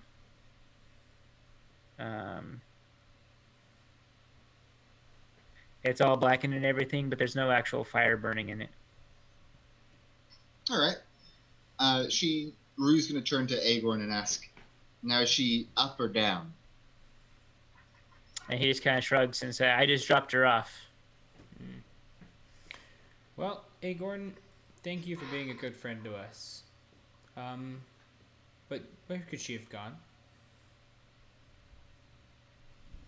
Do you know? And he just kind of like points to the stairs going down, I guess. Your head's down. What time Agorn, do you happen to know the time? I don't know. It's tea time. It's what time? Tea time. Yes. And when I first met you, how long was it until tea time was supposed to happen? I'm not following what you're saying, Kel. I'm asking basically how long the spell has been happening until it goes off and charm person is gone. Isn't it 8 hours? It lasts for 1 hour. Oh, it's been about a half an hour. Oh, okay. He definitely will be charmed for the duration of this encounter. Oh, all right. Well, Agorn, since you're charmed, since we're friends, I would like for you to come with us as we go downstairs. And all right, so you head down the stairs, and you go down into the cellar of the tower. All right. It opens up into a small, kind of like square room that's kind of like rounded on one side and angled on two other sides. There are, in the center of the room is a wooden table. It's kind of circular. It's kind of roughly hewn together. Instead of having chairs around it, it's got these like 4 small barrels used for chairs spread around it. There's a deck of cards on top of the table, and some of the cards have actually fallen off on the floor. There's a bunch of crates stacked on the south wall. On the opposite north wall is a heavy wooden door with iron bindings, and it's got a lock on it. oh, There's no one present in this downstairs cellar, in this room anyways. okay. Did you say that it was lit? Yeah, there's a lantern on the playing card table, sure. Okay. I It is think lit. Erevan, and since Erevan would have experience, like basically like breaking into places, I think he's gonna like feel the glass on the lantern and see if it's very hot. If it's basically been on. Not for really, A while. it's just kind of like flickering kind of low. So it hasn't been on for a very long time, or it's been on for an extremely long amount of time. Well, it's winter time, so it's Oh, not I like gotcha. cold. It's not like hot.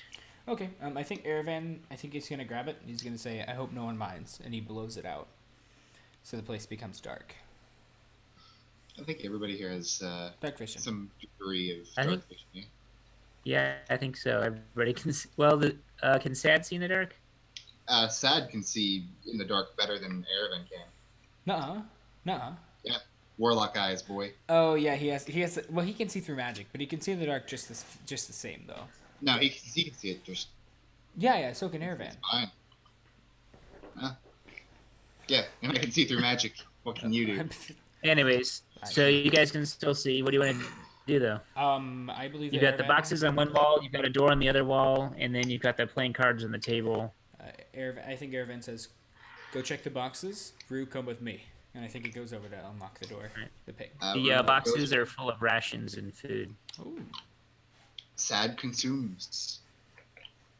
What Right, so Sad samples the goods, and then Is there any Who's- cheese? probably. All right, Sad consumes a wheel of cheese. Okay. entire Yeah, wheel? I was gonna Dear say. God. Yeah. It's not going to sit well, but he's living up to a legend. All right. Kale, what were you saying? Aravan is headed to the door to pick it with Rue if Rue will come. Okay, Bruce- give Bruce, me a gotta go, dexterity thieves tools check, please. Ooh, let's do that. Let me get my roll dice. All right. I've been rolling pretty well today so far. I got a 13 plus dexterity, so 7, so 20, so 20. Yeah, just total 20. Okay. It's a DC 20 lock. So you actually, finally, after some effort, got the lock open. He's trying to be quiet about it. Like whenever, like kind of like super easy. Like slow and steady. Yeah, Yeah. he almost messes up, but Ree was like, "No, you're doing it wrong." Okay. You can definitely tell just by like kind of picking through that the next room appears empty, like of people. Okay. Is there You don't another like door connecting it? smelling. What? Is there another door connecting to it? No, do you want to actually open it and look inside? Oh yeah. I'm Aravan's just saying you gonna, can like- tell there's no people like or occupants. Oh, I Yeah, gotcha. so when you look in, it's just a small like 10-foot square room, Mhm. maybe 15. And basically on the floor of the stone wall is some sort of circle kind of inscription. You guys can give me an Arcana check. But otherwise, this room is completely empty. Nathan? 7. Nat 20. Okay. You can tell by the magical runes that this is definitely a circle of teleportation. So it's kind of like a permanent circle that's used by wizards to teleport from one location to the other. So, Oh, I've seen one of these, and one of the people that I killed. He teleported as I threw the knife, and apparently a dead body ended up somewhere far away. Yeah, so... and Kale, you've gotten yellow, by the way. I don't know if you've noticed that. What? Your whole Your screen. video has gone yellow. Yeah. There you go. And now it's the second coming of Jesus, but Thank you Alright. very much. I believe that that Aravan, I think, is gonna say, well, this is, yeah. So anyone know how to use one of these things? Aru shrugs. Okay. Hey, Agorn. Would Sad know how to use a circle of teleportation? As a warlock? Give me an Arcana roll. Call upon your deity to like teleport you. Oh dear, I don't have Arcana. That's wonderful. So it's just intelligence. 16. Yeah, so I guess he's familiar with the idea of teleportation circles. Doesn't he have some sort of like magical like book or grimoire or something? He does have a grimoire, in fact. I forget the exact. It's like a tome of something. I forget what the exact name is. Pact of the Chain, then. No. Book of Shadows. Book of Shadows. So is Aravan the one that rolled a nat 20? Yeah, he rolled that 20 on his Arcana. Yeah. All right. Well, between the two of you, like you would kind of know that the way teleportation circles work, it's kind of like summoning circles for like summoning creatures from other planes, or teleportation circles. You can bring travel from one to the other, either summoning other creatures or traveling yourself. But the circle has to be intact, and you have to actually know its location. So if you just because a teleportation circle exists doesn't mean you know if you don't know where it is doesn't mean you can go there. You have to actually like know its location, possibly have actually seen it yourself in person Okay. beforehand, and then breaking the circle kind of like makes it to where it has to be a completed circle basically. All right. Aravan grumbles that to everyone else in the party. They're like blah blah blah blah blah. I think that Aravan says, let's look around the room for some clues, maybe, and see if we can find anything on where this person was headed. And Alright. I think he starts kind of like looking around in the room with the boxes, because you said this one was pretty much empty aside from that on the ground, right? Yes, there's a transportation or teleportation circle on the ground. Mm-hmm. There's a table with some playing cards on and around it, and then there was 3 crates full of food or rations. Okay. I think Aravan's gonna go observe the playing cards and see if there are any kind of specific, possibly less than, you know, less than just out of nowhere. You know what I mean? Like if they hint toward anything, I guess. Less than coincidence. Yeah, you don't find any sort of hidden significance, if that's what Oh. you mean. Yep, that's what I meant. Let's move the boxes. Slide the boxes. Okay, go ahead and give me an investigation check then. Okay, I rolled a 15 plus 0. All right, so you kind of like check out both these downstairs rooms. Basically, outside of like the deck of cards and the boxes, there doesn't appear to be any sort of hidden doors or trap doors or anything like that, and no like hidden treasure in the food crates. The only thing of like real interest is the teleportation circle. All right. Do you guys know of any place that has a teleportation circle that you feel like visiting? Rue shrugs and says, "Well, I'm just gonna go check upstairs then." Hey, She starts Nathan. walking upstairs. Did the no, never mind. Would there be any place that we can think of that we've seen one that would be relevant? Yeah, the southeast gate into Waterdeep, the main gate. Outside of the main gate, there's like a very large, famous teleportation circle that's used for people that quickly travel to and from Waterdeep. I think Aravan. I think he's gonna try to like mentally plot this place in his head. So if he ever wants to come back, Okay, um, you can mark that on the back of the character sheet if you want. okay. What would you like me to write down? I guess could I do this for both my It would be characters? Yellow Spire teleportation circle. Okay, can I do this for both my characters? Yeah, any of the characters present could note its location for the future. Okay, perfect. And I believe that Yellow Spire Tele Circle. And I believe that Aravan, he's going to say, I'm thinking that maybe someone, whoever we're trying to follow, could have possibly gone to the outside of Waterdeep, but from there they could have gone anywhere, or even from here.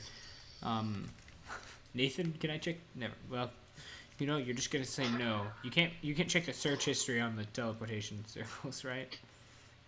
I'm sorry. I'm sorry. I know. That was a dumb question. It's not an internet browser. I know. I believe that Aravan, he's gonna say, guys, the best place I can think of is the Waterdeep exit, or entrance, I guess. Are you guys all up for going there and trying to find some more clues?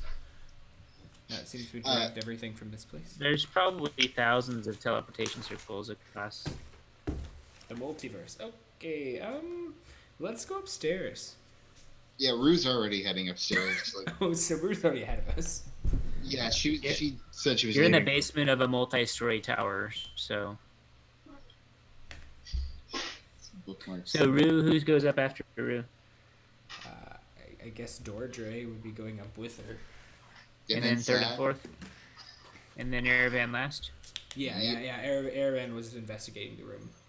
And Okay. Aragorn, whatever his name is following us. Agorn. Agorn. So he's been told to follow you guys upstairs. Mm-hmm. Yep. Oh, come on. I think Dordre's like has like his arms linked with him.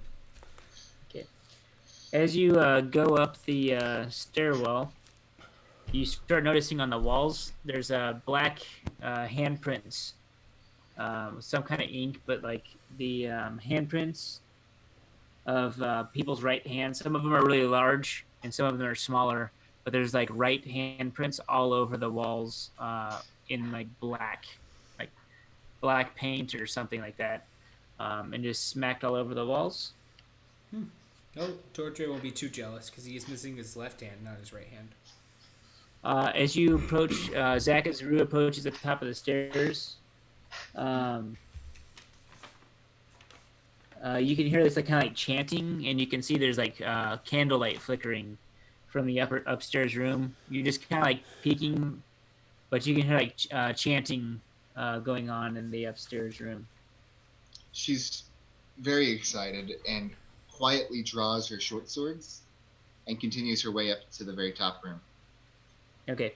At the Is top of the there a door? stairs, you can see that there's 5 people kind of like arranged in a circle, surrounded by candles, and they're all in these robes that are lined with like fur, possibly because it's winter and it's cold. And they seem to be crowded around something like in the middle of their circle, and they're all like chanting and praying and kind of like swaying in some sort of weird like ritual, maybe a prayer or something. Okay. Spooky. I guess Rue's She- leading the way. Yeah. Let me check my spellbook real quick for one quick thing. I don't have it. Okay, never mind.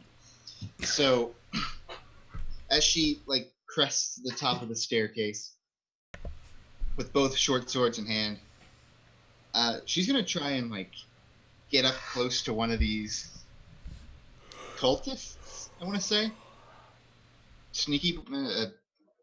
Yeah, summoner boys. Okay, give me a stealth check. All right, that's what I excel at. 18. Okay. And their eyes are closed while they're doing the ritual. And as you approach, the floor doesn't creak or anything, so you silently can approach. And you can see not only are there candles around them, but they're all each holding a candle. And bound and gagged in the floor in between all 5 of them is a human man. He has kind of like a yellowy sort of skin. He's a Shu, so he's kind of like the Chinese sort of race. And he's bound and gagged. And like when he like actually sees you, and his eyes kind of bulge, but he can't say anything because he's got a gag in his mouth. Almost as soon as she's Zach. close enough. Yeah. I'll literally give you money if you blow out one of the candles. Sure. So as Rue gets close enough to one of the cultists, she raises both of her blades, and they're like upside down, so like holding a sword like this. The hilt is going this way, blade's going this way. She raises them crossways over one cultist and is going to bring them down on each shoulder. Okay, so she assassinates one of the cultists. Were you And doing something about the candle, or? She's gonna blow out a candle as she does it. So she snuffs out the life and the candle in one like quick action. Oh, Okay. And you also, as you do it, realize that not only is this guy bound and gagged, but he's also shackled to the floor. There's like some iron loops, and he's actually like chained to the floor.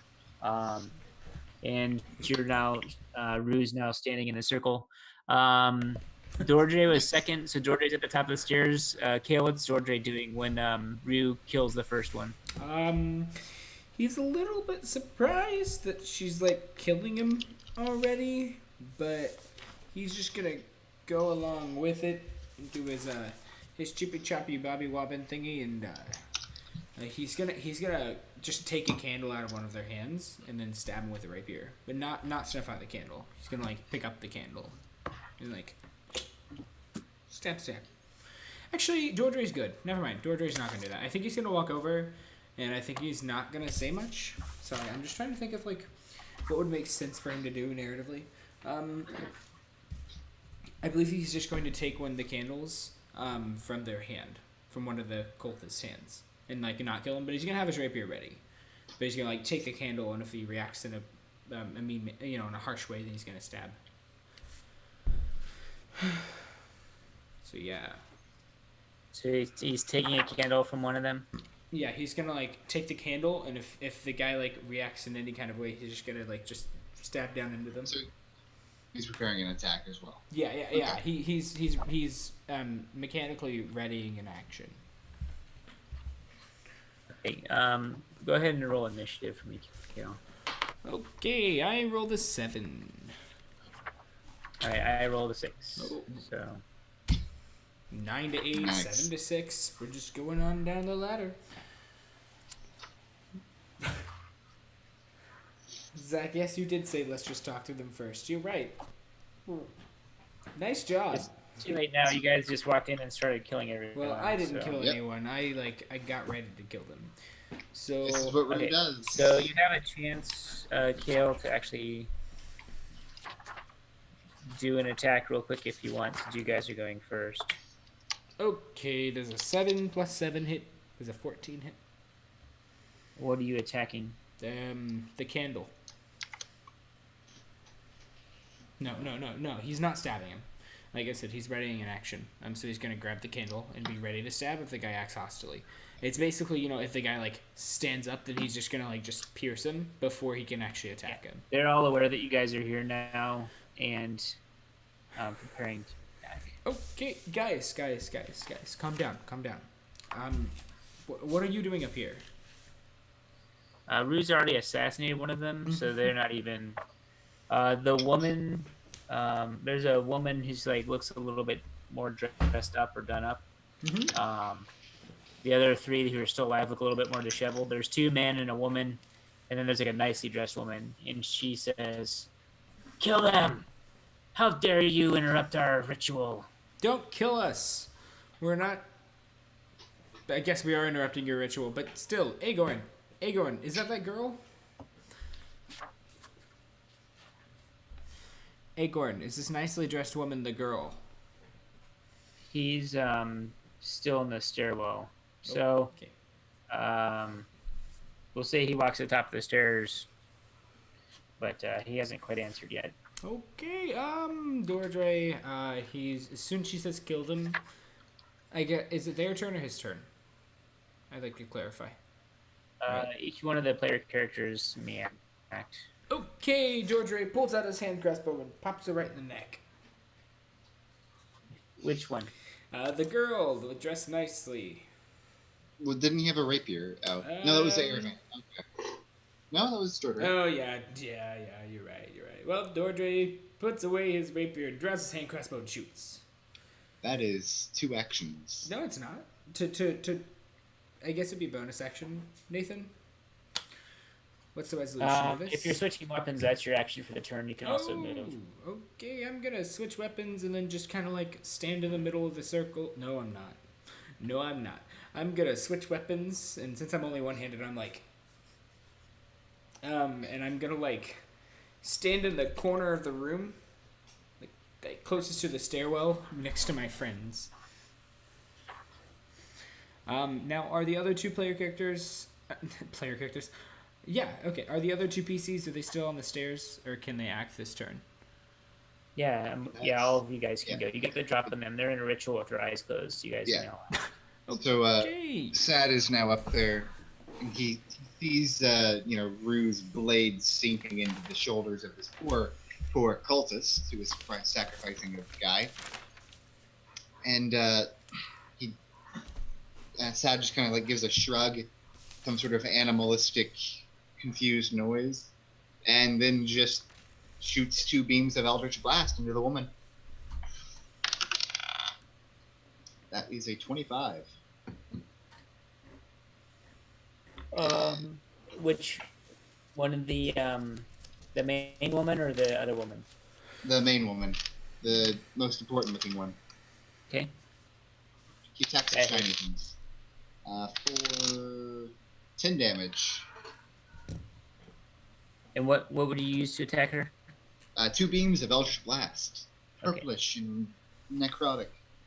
Alright, so she gets blasted. Gale, what about Erevan and Dordre? Well, Dordre's already made his move. He swapped weapons and backed up. And Erevan, I think Erevan's just gonna run right through the circle, jab the girl, and then disarm her. The one in the nice clothes. Like he's just gonna just run right through, and then Disarm her of what? A candle? She's on the other side of the circle, so he'd have to run past the other ones drawing attacks of opportunity. Oh, he would do that even if they don't get their turn? I thought if they didn't have their turn yet, then they don't get reactions until their first turn initiative. It's up to you. I mean, you're the DM. Yes, I guess if you have the drop on him, you can just charge in. Go for it. Okie dokie. He's gonna go in there, attack, and use a disarming attack. He rolled a nat 1 with his rapier. Okay, and with so a we'll short... say he's disarmed himself on accident. And, well, he dropped his rapier, but he got a nat 20 with his sword on the disarm attack. So, Alright. So I like throw my rapier and then just like slash her neck. Is that okay to say? Look Yeah, over what's the there. damage roll? Okay, the damage for that is gonna be a 6 plus 1 plus 2. Wow, I'm rolling so terrible. Alright, so 9 damage plus 4, so 13 damage, and she's disarmed if she cannot beat a Alright. DC 14 strength check. Yeah, no, she doesn't have any weapon. Oh, sorry. Say you knock the candle out of her hands, and if it weren't for the fact that she is wearing a chain shirt, you would have executed her. So Oh, God. still alive, and you've like kind of like cut her neck with the chain shirt, kind of like stopped the full swing of your blades. Okay, can I use my action surge and grapple her and slam her to the ground? Oh, wait, I get 3 attacks. What am I thinking? I can also hit her with my sword, but I'm gonna. Can I use my action surge to like tackle her to the ground? Sure. Okay. All right, you pin her to the ground. I just rolled a strength thing for her. She rolled a 3, so Okay. pin her to the ground. And then what's Sad doing? Or Rude, sorry. Pulling her blades out of. Actually, no. She's gonna leave her blades in the guy's shoulders, so he's still like sitting up, supported by the power of blade, and she's gonna switch to her daggers. I guess.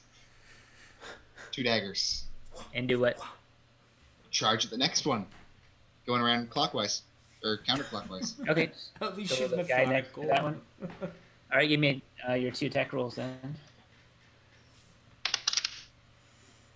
21 and 21. Okay. And then you'll also get the sneak attack damage. Ah, sweet. Consistent and methodical. Yeah. So, hold on, I gotta do some math. 7. Dear God, we're just So bad at slaughtering. math. We're just slaughtering a bunch of people who are sacrificing another. What's 50 wrong with damage us? on the first one. Okay, you're able to actually kill the first one. Oh, cool. Can I strike at the other? Like, Yeah, continue going around? Nice. Yep. So then she strikes at the other one. Oh, there goes my D4. It's like Duck, Duck, Goose, except it just goose, goose, goose, goose.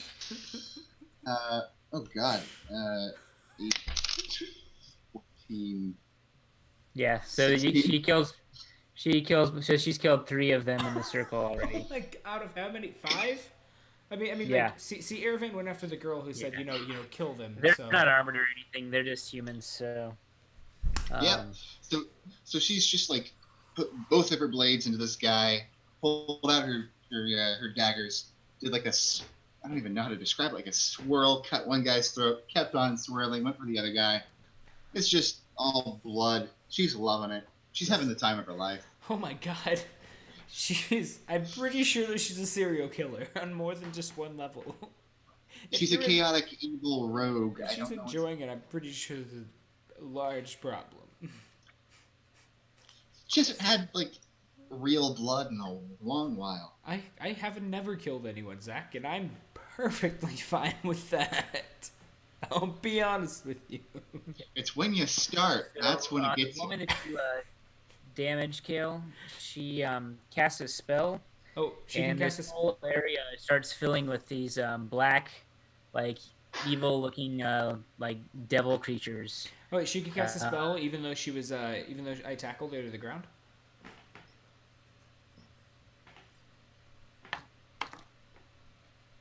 Give me a strength check. Oh, sure. I have a -1 on that, so it's like. Sorry, I forgot to use your actions. Oh, Never I rolled a 4. Okay, so she's broken loose and she's starting to cast a spell. Okay, never mind then. That didn't work. Black creatures, you said? No, I forgot you grappled her. Oh, so she didn't cast a spell? She's starting to cast it. It'll be the next round before she actually casts it. Oh, all right. Ervin's gonna non-lethal smack her in the head with his short sword It's twice. not his turn at the moment. Oh, okay. Sorry. I thought that was the entire thing. No, there's still other turns. Okay. I'm sorry. I'm laughing at the comment. First they were like a murderer and deserved it. Eventually it narrows down to they looked at me. All right, so she escapes your grapple, and then the other person that circle does actually cast a spell, but he casts a spell on her, some sort of like a protective ward. Mm-hmm. And then from the rafters in the ceiling, down drop these like flying creatures and attack you guys. Okay, this is a Uh, boss fight.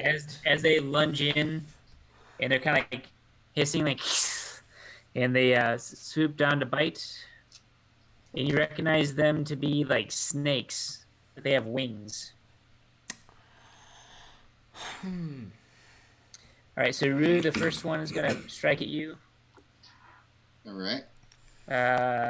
15. Does not hit. All right, and then Aravan will get the next 16 one. hits me. 13. Does not. Okay, and then Sad. 15. Yep, that He hits. has an 11, I'm pretty sure. All right.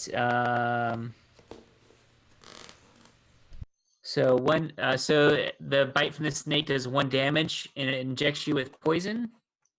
Mm. Let me roll the poison damage. 4 poison damage. That's all he had left. So- All right, he's The unconscious. total of 5. Yep. So Sad gone down with flying snake wrapped around her head.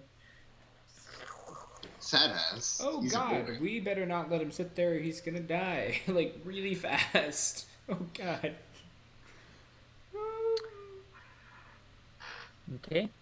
Poor Sad. All right, that's their turn. So there are 3 flying snakes, one of which is wrapped around Sad with fangs. The one male in robes who hasn't died yet had just cast a spell on the female in robes, and the female in robes just escaped the grasp of Aravan. Aravan. Oh. So it's your guys' turn. All right. I'm gonna start off with Rue just because she's on a roll. She's still like mid spin, just like blood kind of flying everywhere, and seeing all these snakes kind of come down. She stops halfway through her spin and throws a dagger at the guy for another 21 hit. Okay. And I don't know if I would get sneak attack on that. It is a ranged weapon and a finesse weapon. Yeah, you can get ranged sneak attacks. Yep. Sweet. 8. Okay.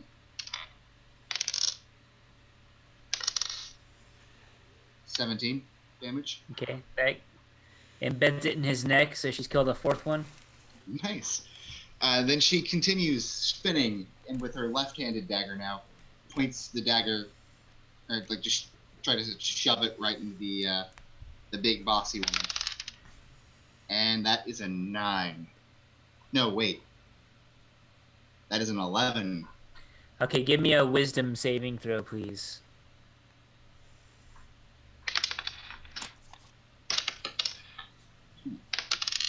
There we go. 4. Okay, so she tries to bury it, but the magical ward prevents you from attacking her, so you can pick another target or lose your attack. There's a flying snake nearby. Yeah, gonna go for that flying snake. All Do I have to kind of do an roll attack again? roll. Uh-huh. Do an attack roll for the snake. Dagger with a 17. Okay. Just Damage. all right. And are we factoring in sneak attack? Only on the first attack. You Okay. even though you multiple attacks, the sneak attack only lands on the first main weapon attack. Okay, 5. Okay, so that kills the flying snake. Not the one on Sad, but one of the ones that struck at you and missed. All right, nice. Alright, She just kept swirling and accidentally Kale. missed. Dordre, healing word, and he's gonna shoot at one of the flying snakes with his hand crossbow. Healing words Sad for 4 HP. And what is the healing word? I actually thought of something funny, but I can't think of it. Get up. Guys, I'll be back in just a second. Give me a minute. Okay. Now I know what I'm gonna do with my other character. This is some extra time to think about that healing word. So. Oh yeah. No, never mind. I was going to something to drink. So Zach, so this is so brutal. So Erevan, he's literally since he dropped his rapier, instead of picking it up, he'll get 3 attacks. So he's gonna pull out his dagger, and like stab into her like shoulder, like oh yeah, here watch here, like this is her body, but here's Erevan, it's gonna be like ah, and then he's gonna go like, bang bang, like yeah, bang bang twice with his short sword. Isn't it like? He has a cutlass now. Dude, he could just pull out the cutlass and like slice across her chest and then just hit her twice on the head with the hilt of the sword. That is if you get the wisdom saving throws. Yeah. But I mean, doesn't he can't he try and attack her more than once or no? I mean, yeah, he should be able to. I don't see why not. I mean, if he can't, if it like wards you off. I have apple food stuff. It's pretty delicious. It's very, very good. I'd say this whole situation's going out pretty well. Me too. We're just killing everyone. Yeah, I said, hey, we need to talk to these people. And then the first thing I do, first person we see, I slaughter. Mm-hmm. Rue is a fun character for that reason. I can do that and make it justified. She's an orc. She's a half orc, right? Or just full orc? A half orc. No, she saw cultists sacrificing somebody. She acted quickly. It's like morally ambiguous, really. Isn't she like chaotic evil? Oh yeah, but in a very like I take justice into my own hand kind of way. By also killing everybody I don't like. That's I fair. like her. All right, ready to go, Nathan? Yep. What's the plan? All right, Erevan is going to pull out his cutlass, and he's going to hit her 3 times twice with the short sword, like with the butt of the sword, and then the cutlass she's going to slash across her chest first. He's not going to kill her. It's non-lethal for that reason. That's why he's hitting her with the butt of the sword, like in her head. But All right. I think it's so he knocks her unconscious. Oh, the girl Or at that least she collapses in the heat. do I have to roll for the ward that she has on? No, it was cast by the guy who's now dead. So it failed when he died. Yep, bang, bang, bang, and I think Erevan's gonna look up and be like, "Hey guys, she's down. You better stop fighting us, or we're gonna kill you all really, really quickly." They're all dead. Oh, I'm not talking to you, teammates. I promise. Hey, Goran, is this that one girl? The unconscious one right here? What? What's your question? Erevan said, "Is this the girl that you gave the thing to?" He's still in the stairwell. He can't see into the room. Oh, hey, Goran, come here. Right, is anybody else doing anything, or are you passing on the rest of your turn? There's still the snake on Sad, and then another flying snake. Rue's gonna throw her dagger at the other snake. And then go to wrestle the snake off of Sad. Okay, give me a attack roll. Nice. The thrown dagger has a 23, and that's gonna hit. Is it in melee with anybody? Yeah. Nice. Yeah, sneak attack.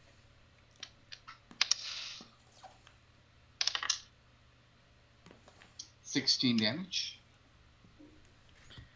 Okay, that kills it. Nice. And Now she's you run over by Sad. What's let's see. So Sad's just recovered again, and there's a snake like on him, like kind of like preparing to strike him with its fangs. She's going to try and pull it off of him. I don't know if it counts as like a grapple. I think it's actually like kind of like pulled off when he got healed, so it's not like actually fully encircling his neck. Maybe. So you could just squeeze it really, really tight and just like. It's not actually grappled him, so he's kind of like free of it. All right. But it's like right there in the same square, so to speak. Just so she's gonna grab it like around.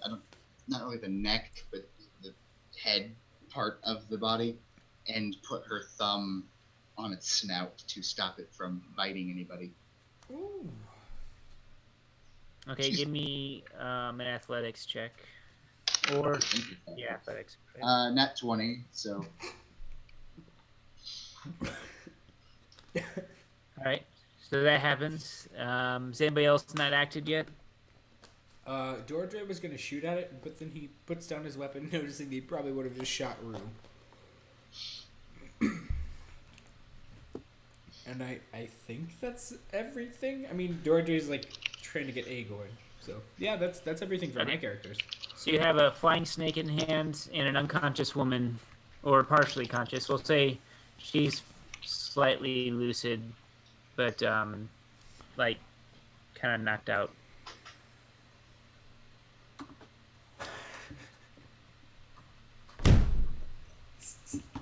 All right. So I guess we should probably find out what this show guy is here for. You know, show. I think I'm Airvan speaking, of course. I think I'm a little more interested in this lady. Hey, Agorn, have you been come up the stairs? But just come here. All right, so he comes up. Hello. This unconscious lady, is she like your friend that you dropped off? Yeah, she's my lover. Oh. I think I just knocked out your lover and am embracing her in Rue is going to interrupt him very quickly. She's sleeping. Yes. What can you tell us about him? Her.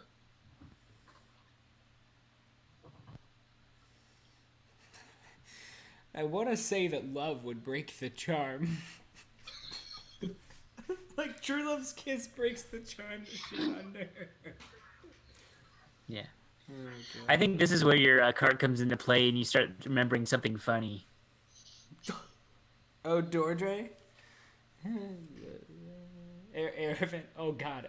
Actually, maybe even Agor remembers something funny. What does he remember, Nathan? This one time that he participated in a prayer circle with them before, and he just starts laughing and like kind of like cackling as he remembers that the sacrifice that time had been consumed in fire and died. Does he say this? Yeah, of course. And the guy down that's bound on the ground is like, I think Airvan says, "All right, lady," and he kind of like shakes her awake. If you tell me where the stone is, I'll go and let you sacrifice him. You and your husband can enjoy this moment together. Can Rue just respond to this this dark humor by pointing the snake at Agorn? Wait. yeah, sure. She could laugh Nice. like Drax. Like, No, she's ready Are you to like just threatening him with it or what? No, she's not threatening him, but she's like ready to release the snake in case something you realize happens. he's friendly. Yeah, Okay. you never know. Yeah, Airvan, I think he shakes awake a woman and he says, me and my friends will let you sacrifice this soul to whatever you're sacrificing to if you tell us where the stone is.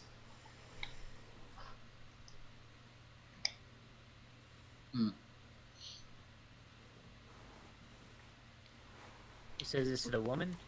Yes, he shakes her awake and says this. She's not really like with it enough to really respond to like questioning. Okay, well, this is a very important part of the plot, so he takes out a health potion and heals her.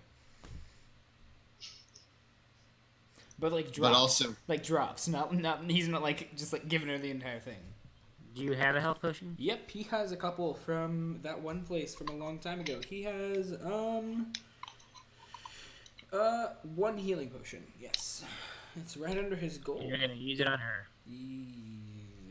I'm gonna use drops on her, not the entire thing. Like a lid full. He's gonna like take off like the bottle and remove the branding due to issues of copyright, and he's gonna like droop and then drip it into her mouth like cough medicine. Okay.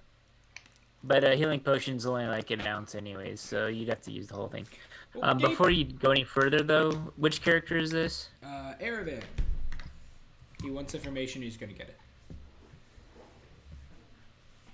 Okay. Zach, what are your characters doing at this time? Rue is keeping the snake from biting anybody unless it's going to be Aegor whenever he runs out of usefulness. And then Sad is kind of dusting himself off, pulling at his bird collar. Not like an actual bird collar, but the collar. And Dordre? Dordre is morally terrified and like is totally upset about everything that just happened here. Yeah, they just slaughtered like 4 random people. Yeah, pretty much. That's why he's super upset. Hey. I think he's working on trying to get the prisoner out. I think like Aravan's like questioning her, and like his elbow like bumps into like her like robes, and he can feel like a hard lump like inside of her robe. Oh, you're pregnant! And I think he pulls it out and pulls out the stone. He says, "Oh, the stone of Golor," and then he gets all the gold. Yeah. Good session. Yep. Have a good night. He's got the stone and galore. Oh, yay! You guys won the internet. Good job. He pockets it. He doesn't show anyone. Give me a sleight of hand. Okay, I rolled a 14 plus 7, 21, Nathan. Can I Okay, roll so no one saw you grab it. perception? No, it's against passive perception. Oh, luppy. Wait, what does it look like? How big is this? Oh, that's super cool looking. How big is it? Palm sized. Oh, yeah. So like the size of your phone. Oh, he doesn't even put it in his pocket. He grabs onto it and he just like lets it slide down his arm, and then he like, never mind. And then he slides it back, realizing this is inconvenient, puts it in his pocket really quickly. Okay. Rue looks to Aravan and says, "So are they still useful?" Well, she just needs to tell me where the stone is, and then we're good.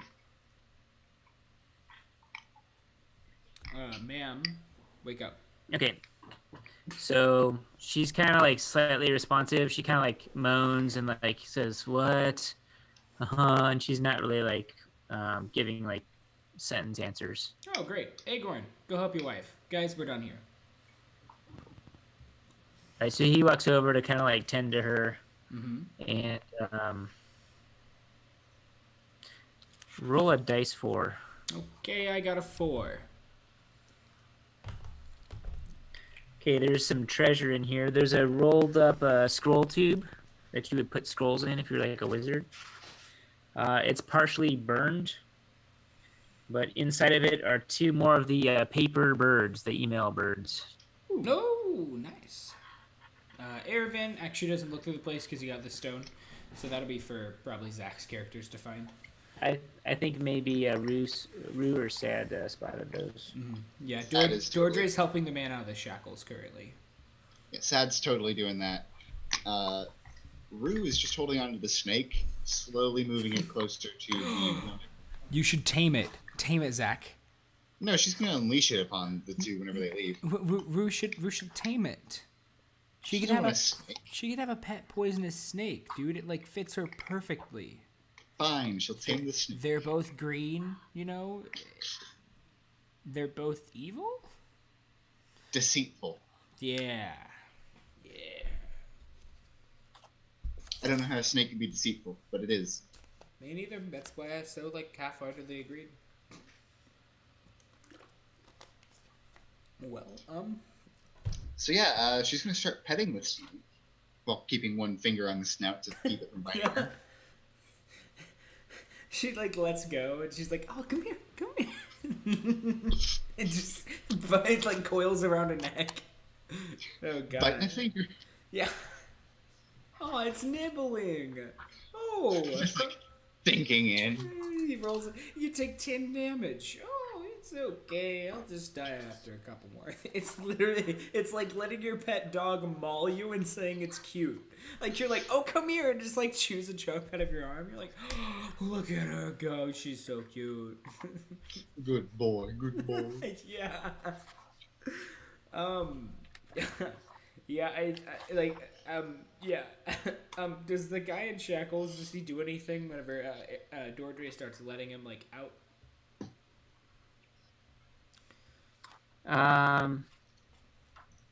I mean, he's kind of like maybe flexing his hands, but he was shackled to the floor. He's also bound with rope and gagged, so I don't know if you've removed the gag or not. Schlip. Yes. Erevan is currently working on that. He's using his nub to like hold himself up, and it's hurting really bad. But he's doing it. Wait, do we have any characters with fire spells? Yes. Oh, cauterize my hand, please. Cauterize my nub. That's a joke. Oh, it's still bleeding? Yeah, just a little bit. I mean, I would imagine that's something that would have been done a while ago. It's only been a day, you know. No, I would imagine that like way earlier he would have gone to Sad like, hey, you got that fire? I don't think he'd have the guts to. Not too bad. I mean, like okay, say that you like break your. Sorry. Say you do that to your arm. You're not gonna walk up to someone and be like, hey bud, could you like cauterize this for me? I decided that I want it. You know, like it's usually happening against your will. No, I mean he lost the arm at like the estate that we had the Civil War at. Yeah, which was like literally less than a day ago. No, we had a long rest after that. No, we had a short rest, didn't we? So less than a day ago. Yeah, it was like 5 or 6 hours ago. No, no, I don't think so.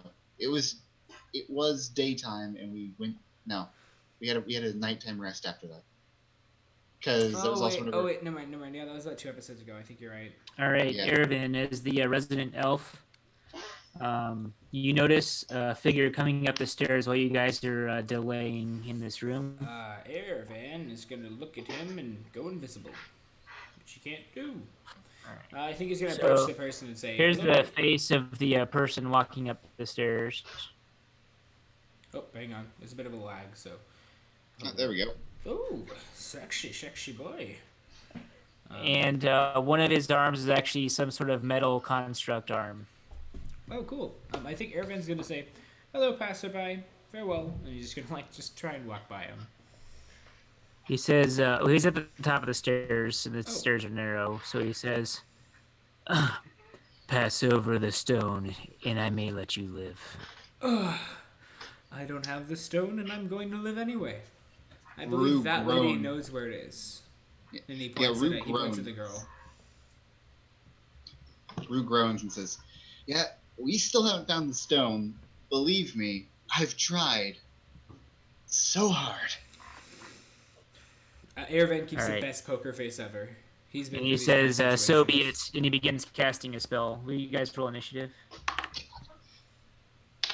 I rolled a 12. Got a 14. Oh, okay. Group initiative. So he begins casting a spell. You guys can go first. Nice. Erevan runs up to Dordre and says, quick, turn me into gas. And Dordre casts gaseous form on him. Erevan's now gas, and everything he's holding turns into gas as well. And Erevan begins flying into a vent to leave the building. Is that 2-power gamey or no? Not necessarily. I'm just going to read this spell. Okay. Oh, you're going to read the gaseous form spell? Yeah. Okay. That might be a little 2-power gamey. Gaseous form. Oh, it can last up to an hour. Every time it's... Oh, God. Hey, Nathan. I'm curious. Would I just take, you just have to touch the target. I have a question real quick.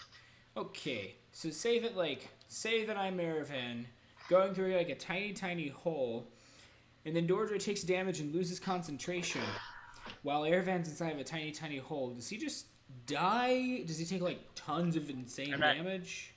I'm not following your question. Hold on just a second. Okay. Zach, can you say something real quick? Yeah, this is an audio test, I would assume. Okay. Yeah, I don't know if I'm having a, like, issues with my headphones or if you guys are having, like, staticky audio, but... No, Zach sounds fine to me, and you sound fine to me. Are you hearing static, Zach, when Kale's talking? No.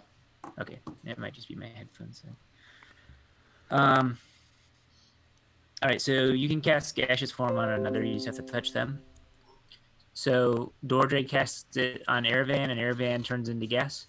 Yep, and Erevan begins fading through Just any kind of opening that's like not. Yeah, there's an toward the opening. guy. You could actually escape out the ceiling, like Okay. out into the outside. Yes, that's exactly what he does. He just floats right out, and he can move. All right. Yeah. What about Ruin said? Rue is very quickly. She's actually going to unleash the snake on this newcomer, then go for her blades. So she throws the snake on him and then pulls out her blades? Yep. She pulls her blades out of the still sitting up cultist. That Yeah, she got it. executed. Yeah. Okay. And then what about Sad? Sad is going to bestow a curse on the boy.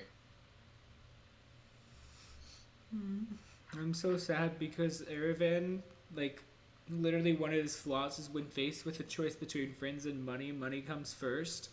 So there's a chance that he'll literally just like run back to the Wayward Dice or call a carriage and just be gone. And if you guys die, then you're dead. Yeah. That's how it is. All right, I guess we're agreed. All right, bestow curse. Right. The curse he's going to be bestowing is that at the beginning of every one of this creature's turns, he has to make a wisdom saving throw, or else he does nothing for his turn. Oh my god, that's so good. And That's a good freaking spell or thing. and to not have this curse happen, he needs to make a wisdom saving throw. What does he have to beat? 15. Right, I rolled a 11. Nice. All right, so you channel your witchcraft and freeze him in place, and he's unable to get the spell off. So everyone gets to go again. So Erevan makes his escape. Is he heading back to Wayward Dice? I think Erevan is like mentally conflicted. And I'm not sure what he's gonna do. This is just for me, I'm gonna roll a d20. 10 and up, he's going to head back to 1 to 10, he's going to head back to the Wayward Dice. 11 to 20, he's going to stay here. He got an 11, so he's going to go down below. And then Between friends and money, though. It's in his character. He's going to leave. Erevan leaves. He begins leaving his gas, but he's going to stay All right, close to the ground. What do Rue and Sad do? Rue strikes with both of her blades, and I'm assuming since it's a touch spell that Sad is close enough for a sneak attack to be factored in. So, yeah, nat 1. All right, other blade. 23. All right, so one of the blades careens off the central column and goes clattering down the stairs behind the enemy. And then the other one, you land the blow. AC's 12, so that hits. All right. So 5. And do I get the sneak attack on the? Because it's the second blade, but it's the first one that hit. Yeah. So you get one sneak attack per round. Okay. 13 damage from Rue.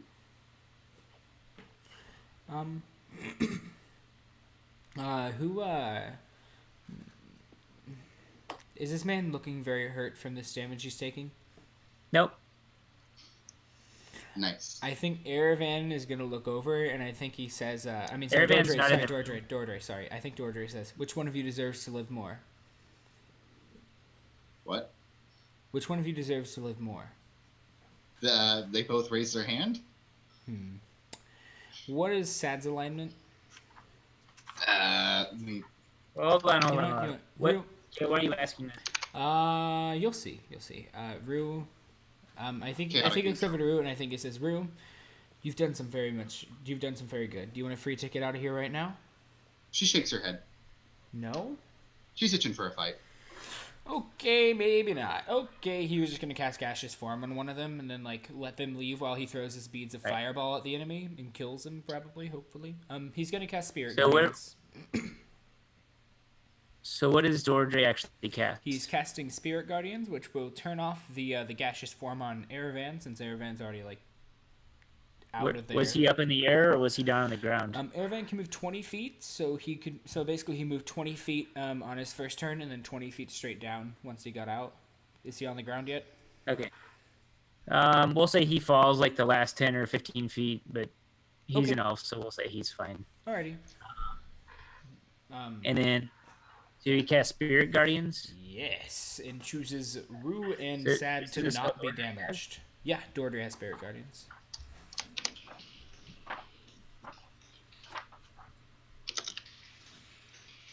Wait, how does he have Spirit Guardians? Because that's not a cleric. Yeah. That's not a bard spell. I'm looking up how he has it. I mean, he has the College of Lore, but I don't actually think that... What? Okay, I'm so sorry. I don't know why I have Spirit Guardians. Is it... What? Okay, well, Let me find a third level spell real quick for bards. I'm so sorry, I didn't All right, realize. so Zach, what are Rue and Sad doing? So Rue just did her whole Rue strike. already went. So. Yep. How many spell slots does a level 5 warlock have? 3? She 3 or got your 4. character sheet. I can look it up. I don't have it on this PDF yet. Yeah. After Rue makes her attack, does she stay in there to fight or does she flee? Oh, she's ready to fight. She's going all for it. Huh. I don't know why I did that. I'm so sorry. I don't know why I had that. Okay. All right. Zach, warlocks at level 5 know 3 cantrips and 6 spells. They have 2 spell slots, and they know three invocations. All right. Then what Sad's going to do? He's going to cast. This is his last spell for the day. He doesn't have it. He already used his spell slots. He's going to cast Eldritch Blast. Go for the good one. It's always worth. He's gets a 20, not natural. And it's 7 damage total. Both beams. All right. Yeah, I don't know why I had that spell. I'm sorry. Okay, well, Dordre, because he does things, I think instead he has enemies abound. Is that acceptable? Or do you want me to pick out a different spell just due to the circumstances? I don't know. I've not heard of that spell. Enemies Abound is from Xanathar's Guide to Everything. You reach into the mind of one creature. Zach, you're gone. You reach into the mind of one creature you can see and force it to make an intelligence saving throw. It automatically succeeds, blah, blah. If on a failed save, the target loses the ability to distinguish friend from foe regarding... Oh, that's completely useless. Alright, well, he has that spell. Never mind. It just basically makes someone attack everyone. Or see everyone as whatever. Okay, Dordre then, instead, he's going to cast, he's going to walk back and grab the man. There's a 3rd level spell list. Yeah, I know, I'm looking at it right now for bards. He's going to cast, Shocking Grasp.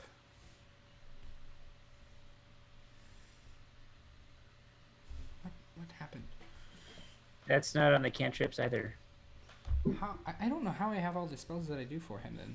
That's Well, so weird. you're not picking the spells from the bard's That was I made him a while back. I guess that's that. I'm very apologetic of this.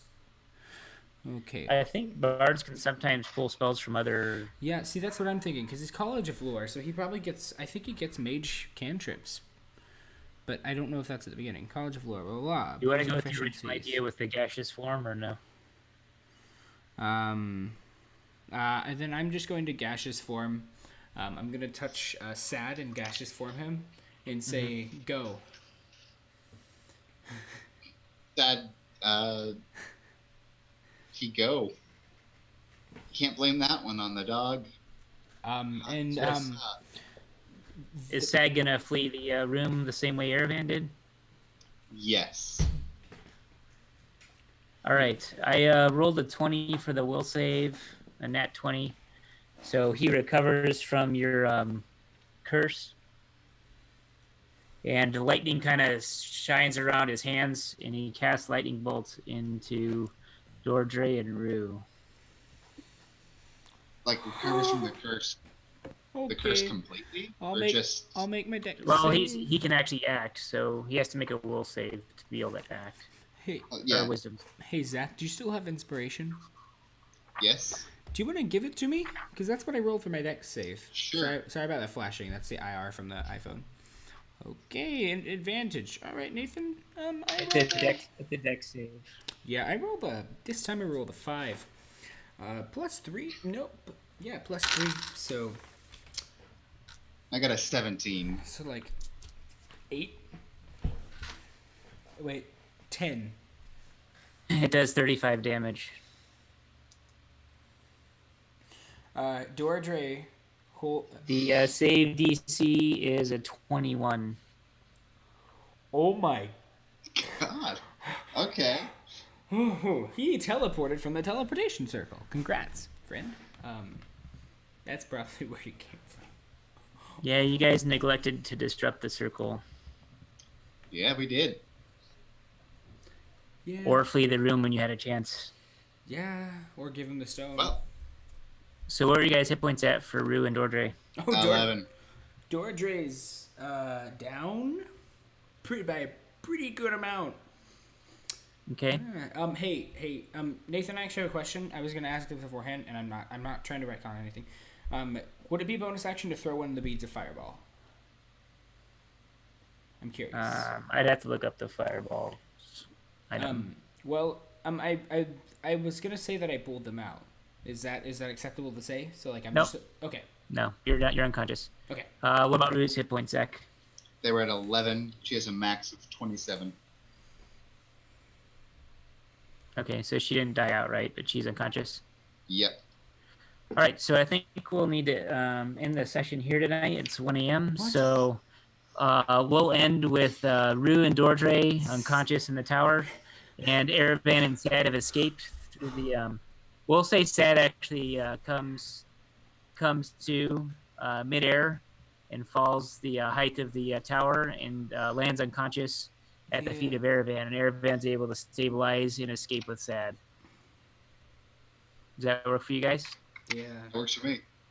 I have a The fate question. of I have a question. Dordre and Rue are unknown. So I know that we'll probably fight this wizard, but what is his CR? That would be metagaming. Is it at least That higher would than be. our level? Yes. Is it higher than 3 than our level? 3 of our level? Like, you know, 3 plus our level? Roughly. Oh, okay. Yeah. Is this kind of like when you went through the portal into another dimension with like 5 hit points left? Yeah, I remember that. That was really Yeah, you just fun. had the same conversation when this encounter started. It's like, oh, I'm going to leave and you guys can all just die in here. And it's like, well, you really know how to call the encounters. But you see those things, and then you don't actually make any decisions based on your comments. I did. I mean, they escaped, didn't they? One of them 50%. did. 2 of them did, I guess. They escaped, didn't they? Well, good work, guys. I think Okay, we. so for the future, Rue and Dordre are not dead, but they're going to be prisoners and not Okay. not able to be played as player characters unless they get rescued. So one of our possible side quests will be a rescue mission for Dordre and Sad. Dodre and Rue. Really. Sad is Sorry. good boy. Not got Sad. Yep. but And they we'll were- say Sad and Erevan escaped wayward dice. Did they level up? What level are they? 5. 5. Yeah. So we've had a ton of adventuring, so they can level up to 6. Sweet. Nice. But not Dordre and Rue because they're They're not in a position. Yeah, but they will. I actually have a question then. Would I be able to level them up for when we rescue them, or would they have to be like in a good place to actually officially level up? Yeah. You guys go back to wayward dice, and you can reset everything, go to level 6, Okay. and all your hit points and all that. I think Erevan, out of seeing the way that man reacted, I'm pretty sure that he's like going. Erevan is going to keep the Stone of Golor to himself and Sad, and say, "Do not tell anyone, or I will kill you." Like, Okay, and then I could also get just into it. so what he'll know is as a magical item, he'll have to attune to it during the long rests, so he can level up and then attune to the stone. okay, So I think we can actually finish the adventure now in one more session. nice. All So right. not tomorrow, but a week from tomorrow, Saturday after Thanksgiving. Let's do our final Dragon Heist session. Um, let's go ahead and we'll start at the Wayward Dice. We'll start off with Aravan and Sad, and you'll need to get some other party mates from Wayward Dice, and for the adventure, and then Rue and Dordre will be a potential rescue mission in a future whenever, like in December or later. All Nice. right, that sounds good to me. All right. I'd find it kind of. You want to do a quick debrief? Yeah. Yeah. Let's do it. Let's do it. Whoever wants to start, go ahead. That literally just leaves me. Okay, Zach. Um, I thought it was a really good adventure. Had a good ending. So long as they're not dead, I'm okay with it. Because that just feels like it would be kind of a weird way to end their story. I felt it was a really Killed by good. a wizard, like one spell. Yep. Xanar. But I felt like it was a very good sacrifice on Dordre's part. He didn't even go out, but he made sure that everybody else was out first. I tried to. Yeah, did what he could. And Rue, of course, was stubborn and wanted to actually get the kill of somebody who was far out of her ability. I'm sorry. I just saw the comment there. All right. All right. But yeah, I thought it was a good story, good progression, all that kind of stuff. Really excited to see the end. Yeah, and then there were a couple things in the story I kind of like just changed for the sake of time. Like there was another encounter with some like thugs and things, and it just didn't feel like it added to the narrative. So I think you got away right before they showed up. So, You have random bands of people showing up to attack you. Oh. yeah, but generally that part of the story is just like a big chase scene, where you go from one location to the next with like chase scenes in between. So it's kind of interesting. I don't tend to do a lot of chase scenes, so. Anyways, what about you, Kalen? What do you think? I really did like that. I like the, like you're kind of on a time limit and we're just following them from place to place and you have to kind of ask around. Like I enjoyed the aspect of just talking to random people who'd be like, hey, have you seen this? Or just like seeing something happening and being like, oh, well, since it was explained, it's definitely the case. Like this is important. And it definitely did not turn out to be the case, but some of the events, of course. And some of them it did. And I really did enjoy that. I like the kind of like, like investigation style of play, where it's like we have to look for clues, kind of tie things together. And I felt like we got a bit of that, which was very, very nice to go through. But I mean, all in all, I really enjoyed the session. I feel like it made sense for our characters to do what they did, know, which I really like. The only thing that doesn't make sense is we're playing a dungeon crawl party in like a role play scenario.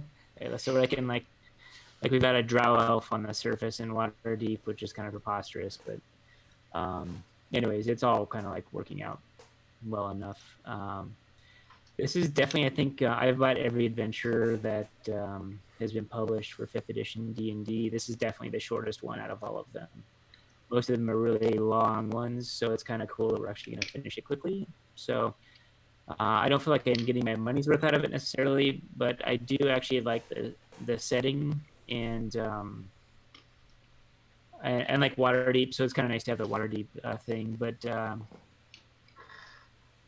I don't know, the actual style of adventure isn't really my cup of tea. I'm actually looking forward to starting the Undermountain mega dungeon. I guess I'm ready to start that. Which is the next thing. So I'm really excited. What's that? I said, which is the next thing to plug. Yeah. Also, the maps came in today. Maps for Undermountain. Oh, okay, sweet. That's what I thought, but I wanted to be sure. They're kind of like laminated. There's like dozens of them. Mm-hmm.